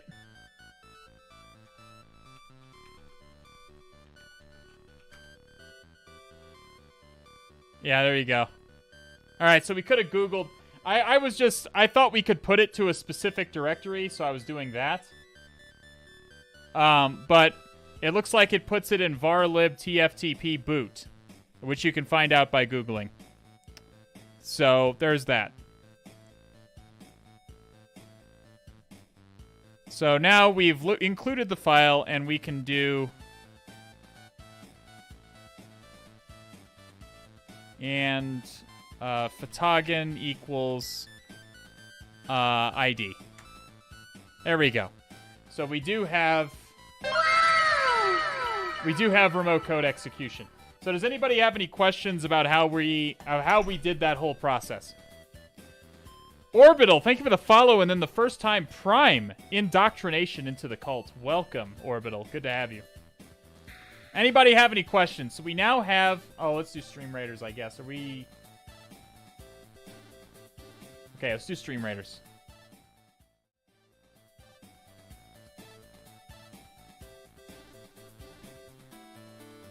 Does anybody have any questions about that?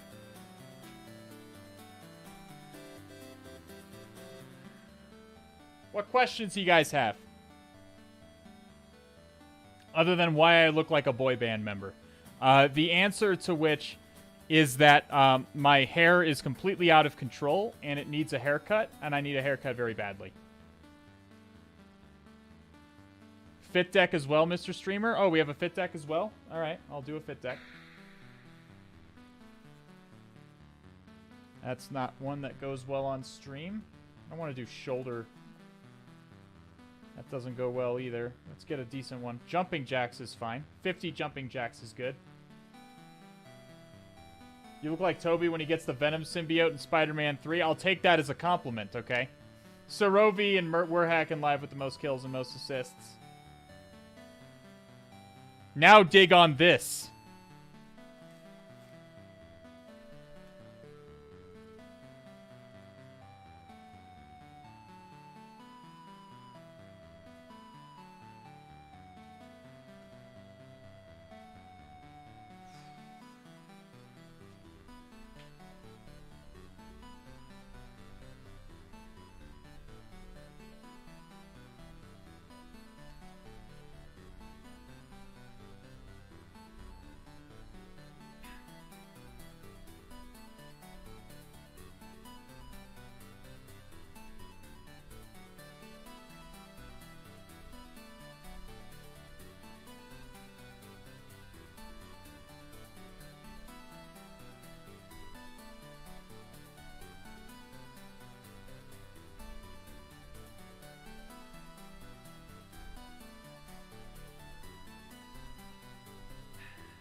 Alrighty.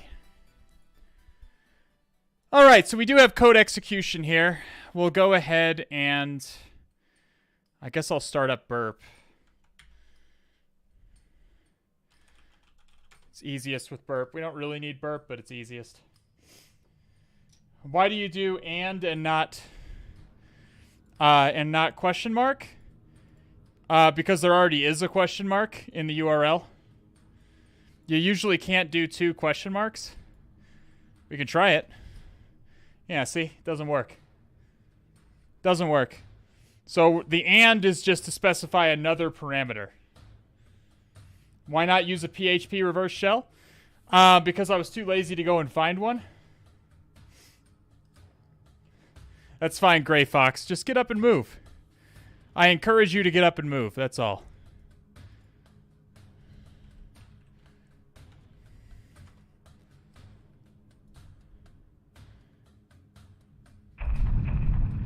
Why did burp not start?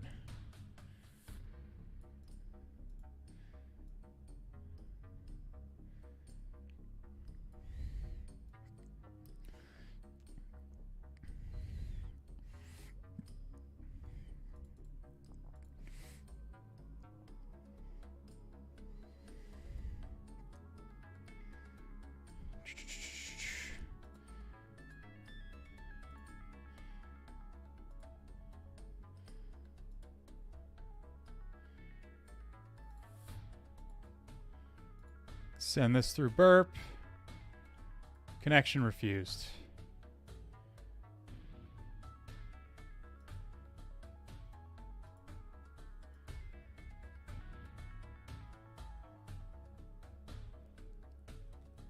Why do I get connection refused?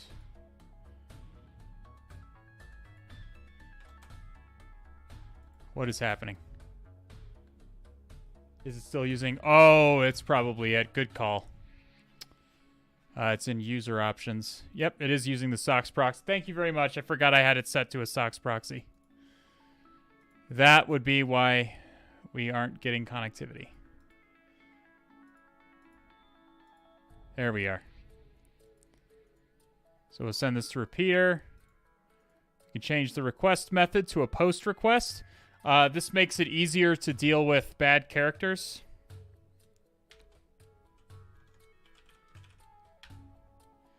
Now we can use hack tools, this convenient little reverse shell generator, browser extension. If config ton 0, find what my IP address is. Put this here. 100 Tiggle biddies from Hate Handles. Thank you so much, my friend. Cthulhu fought into you. Right, so we can URL encode this. We need to do it because the content type is URL encoded. That's the most common one. So we just highlight it and press Control-U to URL encode. You see it makes the spaces into pluses and encodes some other bad characters. So now we can set up a listener. We send this. And it looks like we don't get a reverse shell, which is unfortunate. So we can try which netcat. No netcat. Which Python. Oh, it needs to be URL encoded. We're getting a redirect. Oh, it needs to be in the GET request.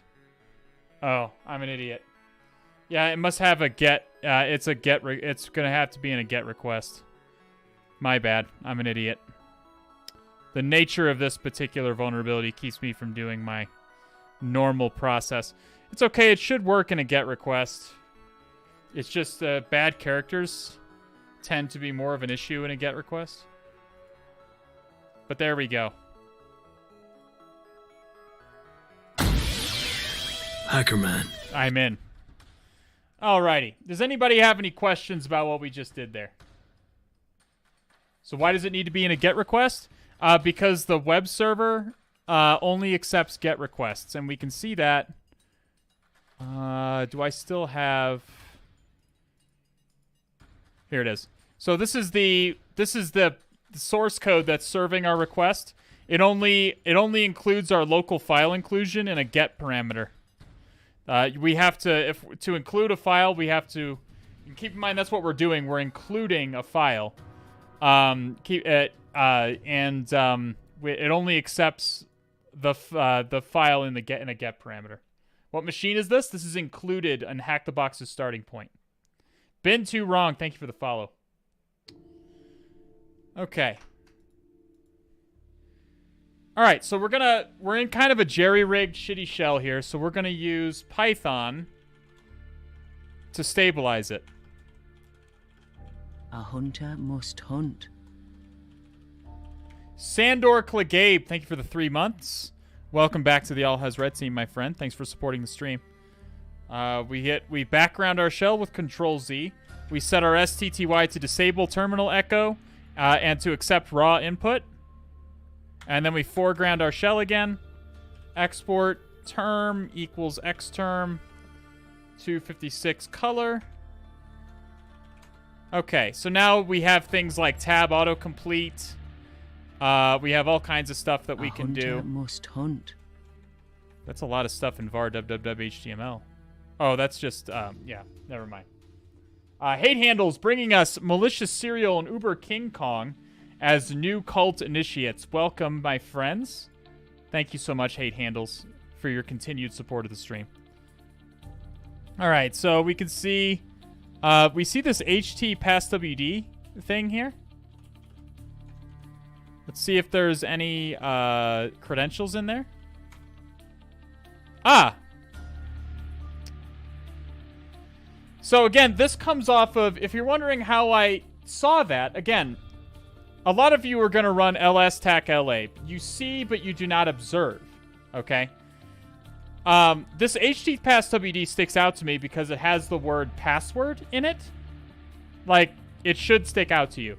And when you get code execution as a web server, which we are, www.data, we are www.data, okay?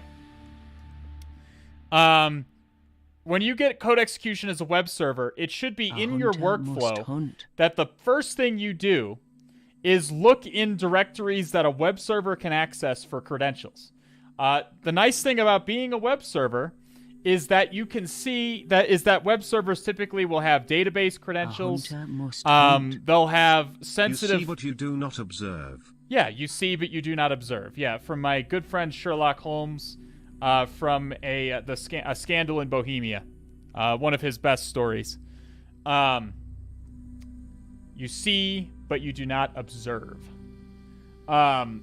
Basically, you're looking for, if this is a WordPress directory, you'd be looking for WP config. You're looking for, the first thing you're going to do, really, the first thing you should do when you get code execution is you should look in the directory you're in and in other directories around here, looking for credentials. You're looking for credentials. Maticus Maximus bringing us 5 new cult initiates. Nobody, Hate Handles, Uberbit, Matthias, Cinder Remedy, welcome to the All Has Red team. Ninpone brings us his 8th month of Prime. Thank you so much, Ninpone. Malicious Serial with the 402 Tay Gold Biddies. My goodness, that's so generous. Thank you, Malicious Serial. Look, it's not just for web servers either. If you get code execution as any user, you should be considering, what does my user have access to? You can use the find command to search for files owned by a specific user. I think it's file root to search the root directory. Tac user. Mike. This will search for all. I think this will search for all files owned by user Mike. Is that right? Fine. This might be. I think this is correct.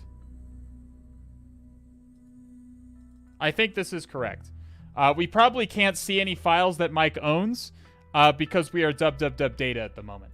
But this is like, you should be thinking about, what does my user have access to? What can I access? And what sensitive files can be found there?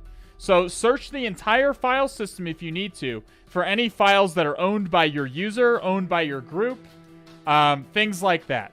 That should be in your workflow. For the OSCP, it should be in your workflow for real life. That should be the first thing. Oh, I put file instead of find. My bad. Good call. Thank you. So, yeah, that now it's executing properly. And we can see we get all files that are in Mike's home directory. Does that make sense? You should, if you're a low privilege user, and this goes for not just Linux, this goes for Windows as well. Look in any directory that's going to contain files, potentially sensitive files, that your user owns, because you can access those files. Does that make sense to everybody? How did you know to check for TFTP? It was sort of a hunch, based on the fact that the server did not seem to be logging. And then there was a /serve directory, which may not have had any, in retrospect, this may not have had anything to do with TFTP, but it got me thinking of if there are other servers, are there other ports with other services? There were no TCP ports open, and Chad had mentioned UDP a number of times today. So all of a sudden I was like, oh, there must be a TFTP, is there a TFTP server? And then I just nmapped for it. It was more intuition and chat kind of tipping me off. You can use file TFTP shelf.php and send the payload within the content. Okay, all right. G. Nunez. Good to know. Did I not start a new battle? I apologize. FTP was also a tag. Oh, I didn't see that, but I probably should have.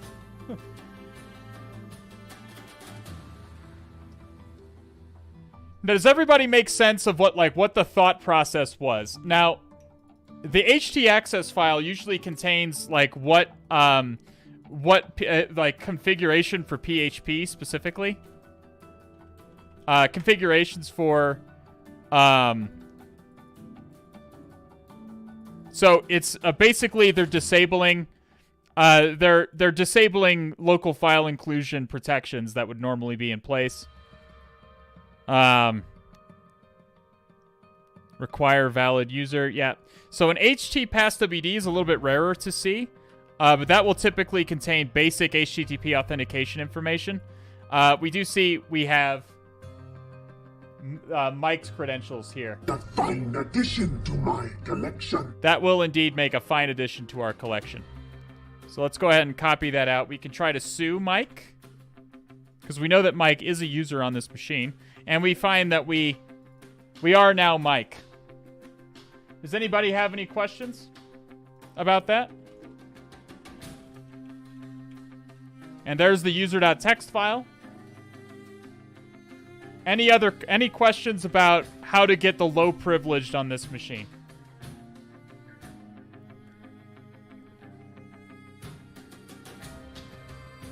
Anything? Okay. So again, now the process now the process continues, or now the process starts over again. We want to see what our user has access to. So we want to check what groups we're in. And my goodness, that seems awfully interesting. What is LXD? What, pray tell, chat, is LXD? LXD is a container technology similar to Docker. And as just by virtue of how containers work, containers are like little mini virtual machines, but not really. A container still uses the same kernel as the host. It's just in an isolated file system. Why does this matter? Because in order to run containers and set up containers and tear down containers and configure containers, you necessarily need to be able to access the kernel. Okay? If you are in the LXD group, or same thing with Docker, if you're in the Docker group, you have permission to talk directly to the kernel. And because of that, you can cause the kernel, you can essentially get to root if you really want to. Okay? This is very common to see in developer environments. Because typically developers are going to be using LXD, or LXC is the actual technology. LXC is the containerization technology. LXD is the group that you're in. LXC and Docker, developers are going to be using those commands like 100 times a day. And it gets really annoying doing sudo every single time. And I know it because I used to be there. So you put yourself in the Docker group, or you just give yourself sudo permissions to run Docker commands. Or you just alias it to sudo, which is what I do. It just gets annoying. What can I tell you? It gets hard. It gets annoying putting in your password every time. It's just annoying. So what we can do here is we can spin up a container, a malicious container, essentially. A container that has too many privileges. We can spin up a container that has privileges, that has too many privileges, and can, and we're going to use that to escalate to root. Does that make sense? And if you want to know how to do this, we can head on over here to our good friend GTFObins. GTFObins is a way to manipulate common Linux binaries that have poor permissions set on them. So in this case, we can just search for LXC or LXD. Do they really not have LXC? I thought GTFObins had an entry for LXC. I could be wrong. I guess it doesn't. It does have one for Docker, but we're not dealing with Docker here. So the good news is that Hacktrix has it for sure. Hacktrix LXD, and we can see it right here.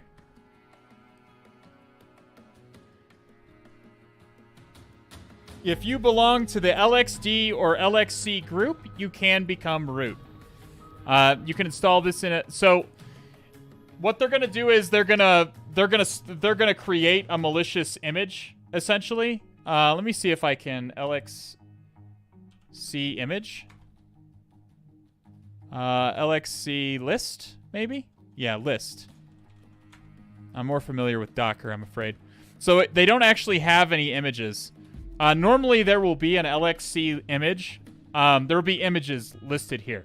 Like if you were, I have Docker on my machine. If you were to run Docker image,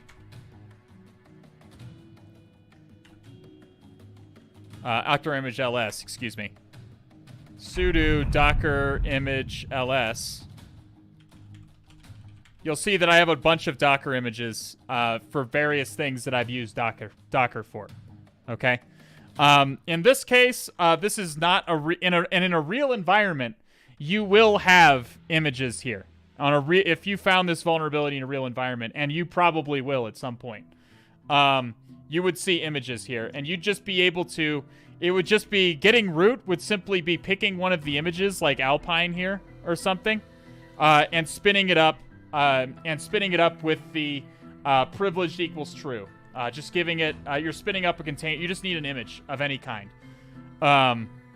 In this case, we do have to upload our own image, which I've already built, which is good because I always mess up building it.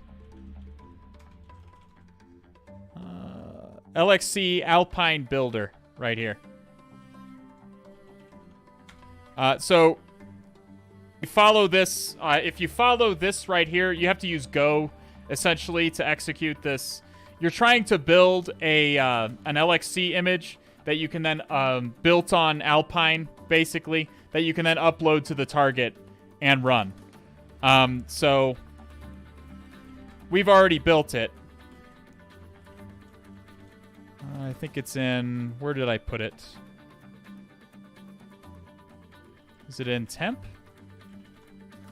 No?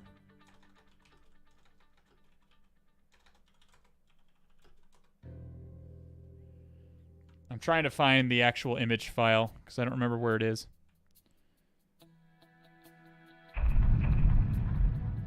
I must have put it somewhere else.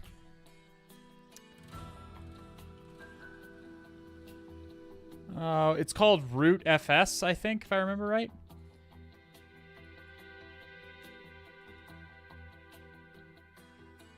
Upload lxd.tar.xz and rootfs squatchfs. So they're probably... I probably did this on another machine at some point. In fact, I know for a fact I did. So let's just find where I put those files when I did it.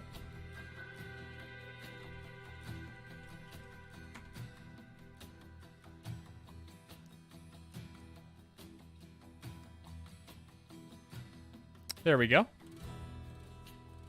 Oh, it's just in my container. It's my home folder.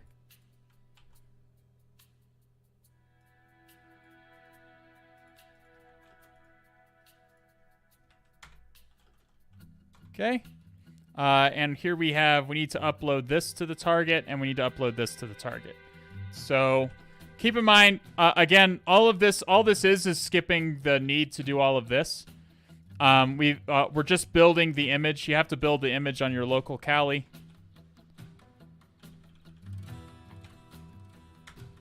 Okay.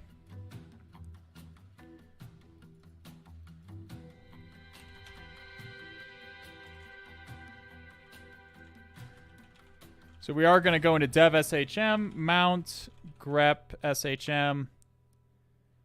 I don't think it matters in this case because we're not trying to execute anything. So we'll just which wget http:// what's my goddamn IP address? I keep forgetting.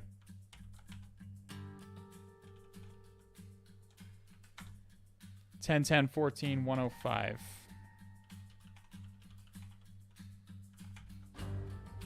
Okay.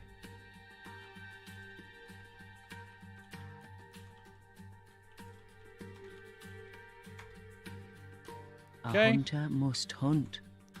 Alrighty. Chef Key, thank you for the first time Prime indoctrination into the cult. Welcome to the All Has Red team. Reynaldo, Edgar, and Big Red NKS. Thank you for the follows. Mo and Gabo, thank you for the follow. Cthulhu fine. To you all fine people. Alrighty. So now we're in business. So now we're just gonna follow the rest of this. So the first thing we're gonna do is import the image. We're gonna import the image here, and we're gonna give it the alias of Alpine. There we go. So now if we do LXC image list, or LXC list, I guess. Or maybe it's LXC image list. There we go. So we now see, here's Alpine. Here we are. This is what we've just, it's a version of, Alpine is a version of Linux. And what is this squatchfs business?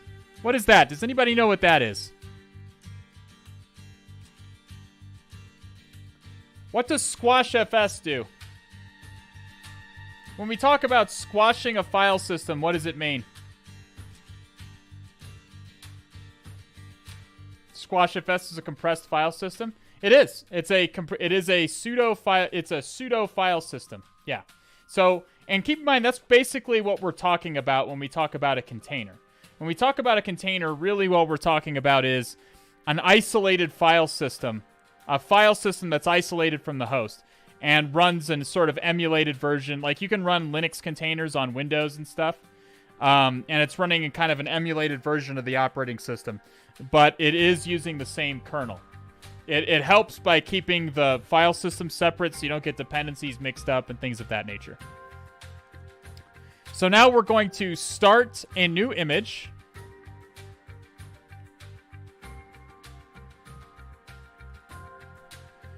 So LXC init, meaning we're going to start, this is basically equivalent to the docker run command. We're going to start a new container. The image we're going to use is Alpine. We're going to name the container privesk. And we're going to give it the option of security.privileged equals true. This is going to give us, this is what makes the privesk possible. This right here. Security, we're setting this dangerous level of permission so that when we access, so that the container is actually going to have access to the host file system.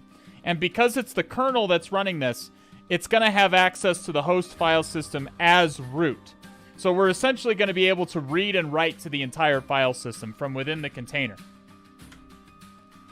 Okay? So we've created a new container called privesk. And we can list the containers that are running. And we see that privesk is, the container has been initialized, but it's not running yet. So now we have to start the container, which is just lxc start privesk here.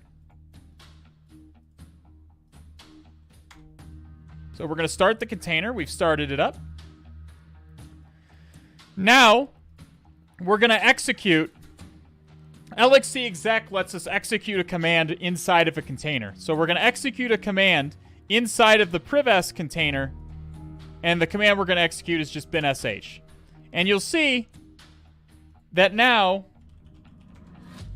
keep in mind, we are only root inside of the containers. We're not root on the host. Technically. Okay? Not yet. However, by virtue of how we built this image up here, which is the part we kind of skipped over. Oh, wait. I forgot this part.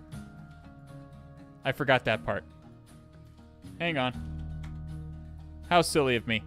lxc stop privesk. I forgot that command. My mistake. A hunter must hunt. In Docker, this is done. Stream notification motivates me to get my OSCP and escape sysadmin prison. You should, ZQ. You absolutely should. 10 months in the cult should absolutely be motivation for you to get away from that sysadmin crap. Okay, so what did we execute here? So we are configuring. We are configuring our privesk container. We're adding a device. Specifically, we are mounting another file system inside of the container. We're mounting this file system. What is this? What does that mean? We are mounting the root directory on the host inside of the container at the path /mount/root.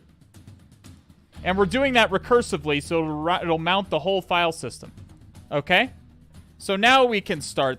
We can lxc start privesk.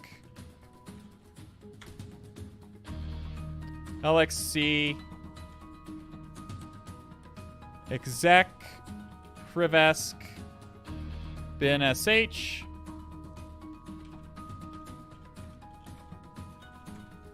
And you can see, this is the host file system inside of /mount/root. So we can cd into root here. And we can see root.txt. There it is.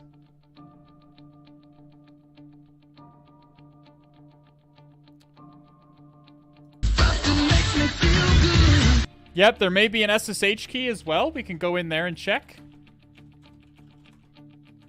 There is not an SSH key. However, we could write our own public key into this authorized keys file.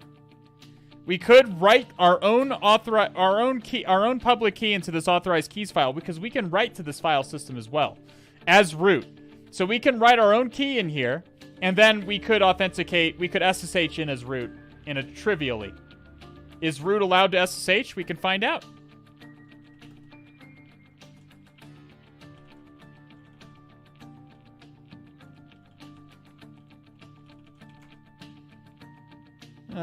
SSHD.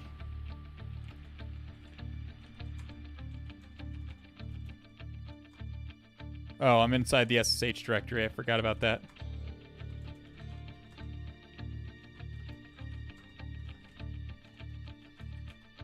Oh, SSH is not. I forgot. SSH is not even listening. We'd have to start the SSH server. We could also add, since we can read etc passwd. We could simply write a new user into this passwd folder. So we could echo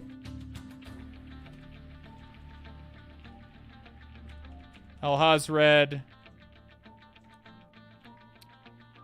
X, or we would have to put in a password here.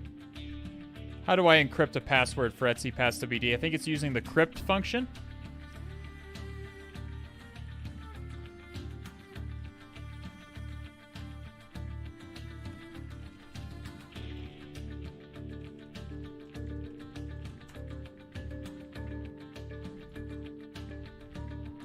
I think it uses the...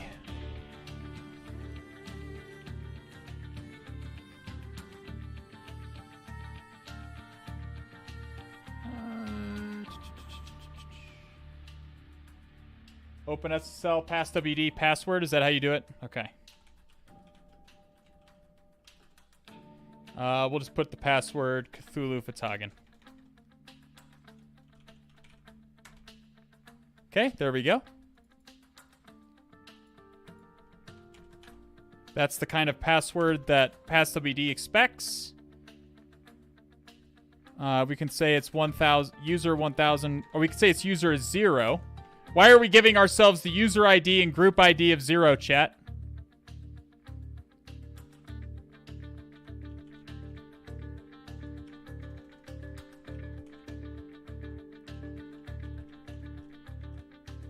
Because it's root. Root is user ID 0.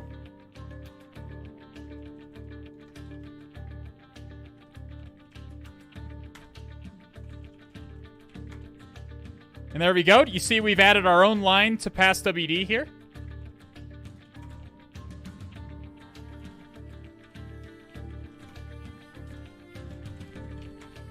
And you see now we are root.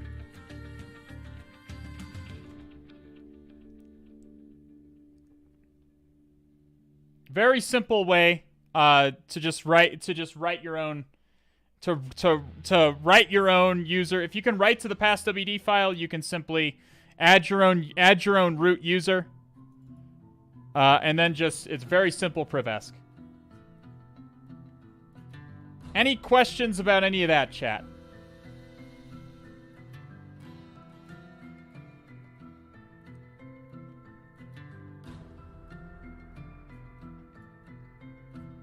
Uh-oh. Okay. Do another box. Unfortunately, I do have another obligation tonight. I'm getting dinner with a coworker, so I do need to call it here, I believe. I'll stick around for a few more minutes and answer questions, though. If you have questions, now is a good time to ask. What questions do you guys have about what we taught today? We'll be back on Thursday. On Thursday, I think we're going to do... we still need to finish up Hollow. We have not yet finished up Hollow. What do you guys think? On Thursday, should we finish Hollow, which is going to involve an explanation of NTLM Relay, or should we do Anubis? HacktheBox just retired Anubis, which is an insane machine. And it's made by the same guy who did the Wind Corp series on TryHackMe. So I would expect Active Directory. I expect Windows. I expect Active Directory. And I expect fucking shenanigans, because Osiris was shenanigans. Okay, that was some shenanigans. Isn't that more for Sunday, lol? I mean, it's nebulous. It's nebulous. We'll vote on Thursday. For the guys who show up on the guys and girls who show up on Thursday will have a chance to vote on if we're going to do Anubis or if we're going to do Hollow. Okay? How long do you spend fuzzing something on OSCP before moving on to the next thing to fuzz? Well, first of all, typically I'm not fuzzing and just watching the fuzzer go. I'm usually fuzzing and doing something else at the same time. That's just being efficient with your time. You let your automated recon go on its own while you do manual stuff, while you manually test for stuff.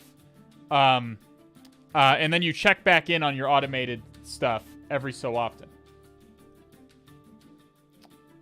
We're going to do both of them. The question is, which one of them should we do first?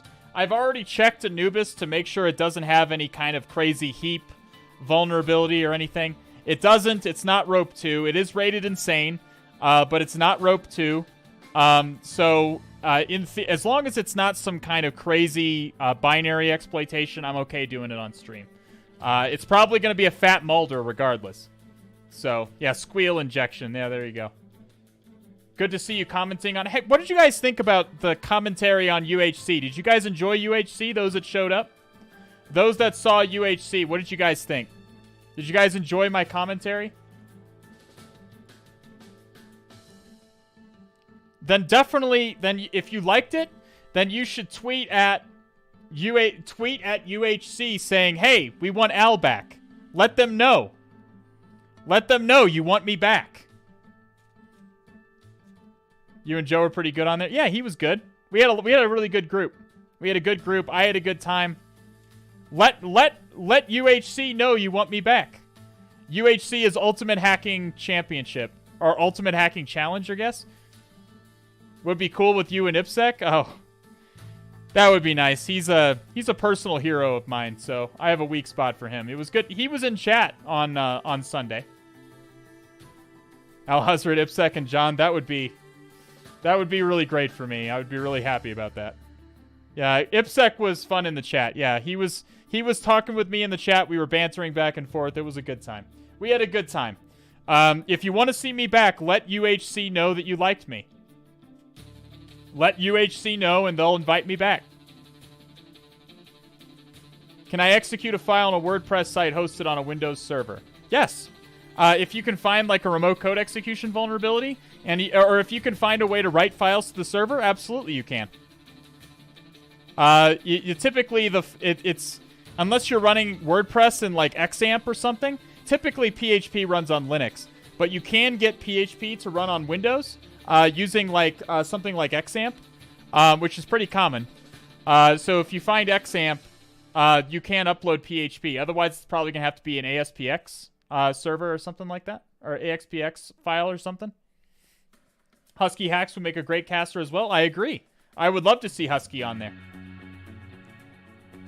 Any other questions, comments, threats, bribes? Again, I apologize. I have to dip out a little early today because I do have plans with a coworker.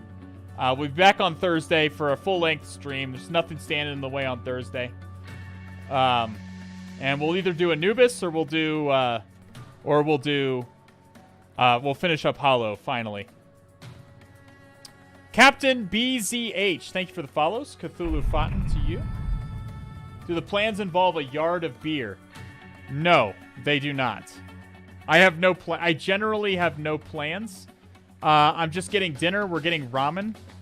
I assume, unless he changed unless he changed it on me.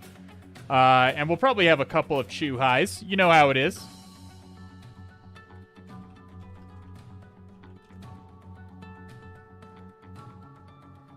So we are going to raid. How long do we got you for the next red team assessment? You got until Monday. Oh my god, I have some amazing assessments coming up, fellas. I almost don't even... Okay, so...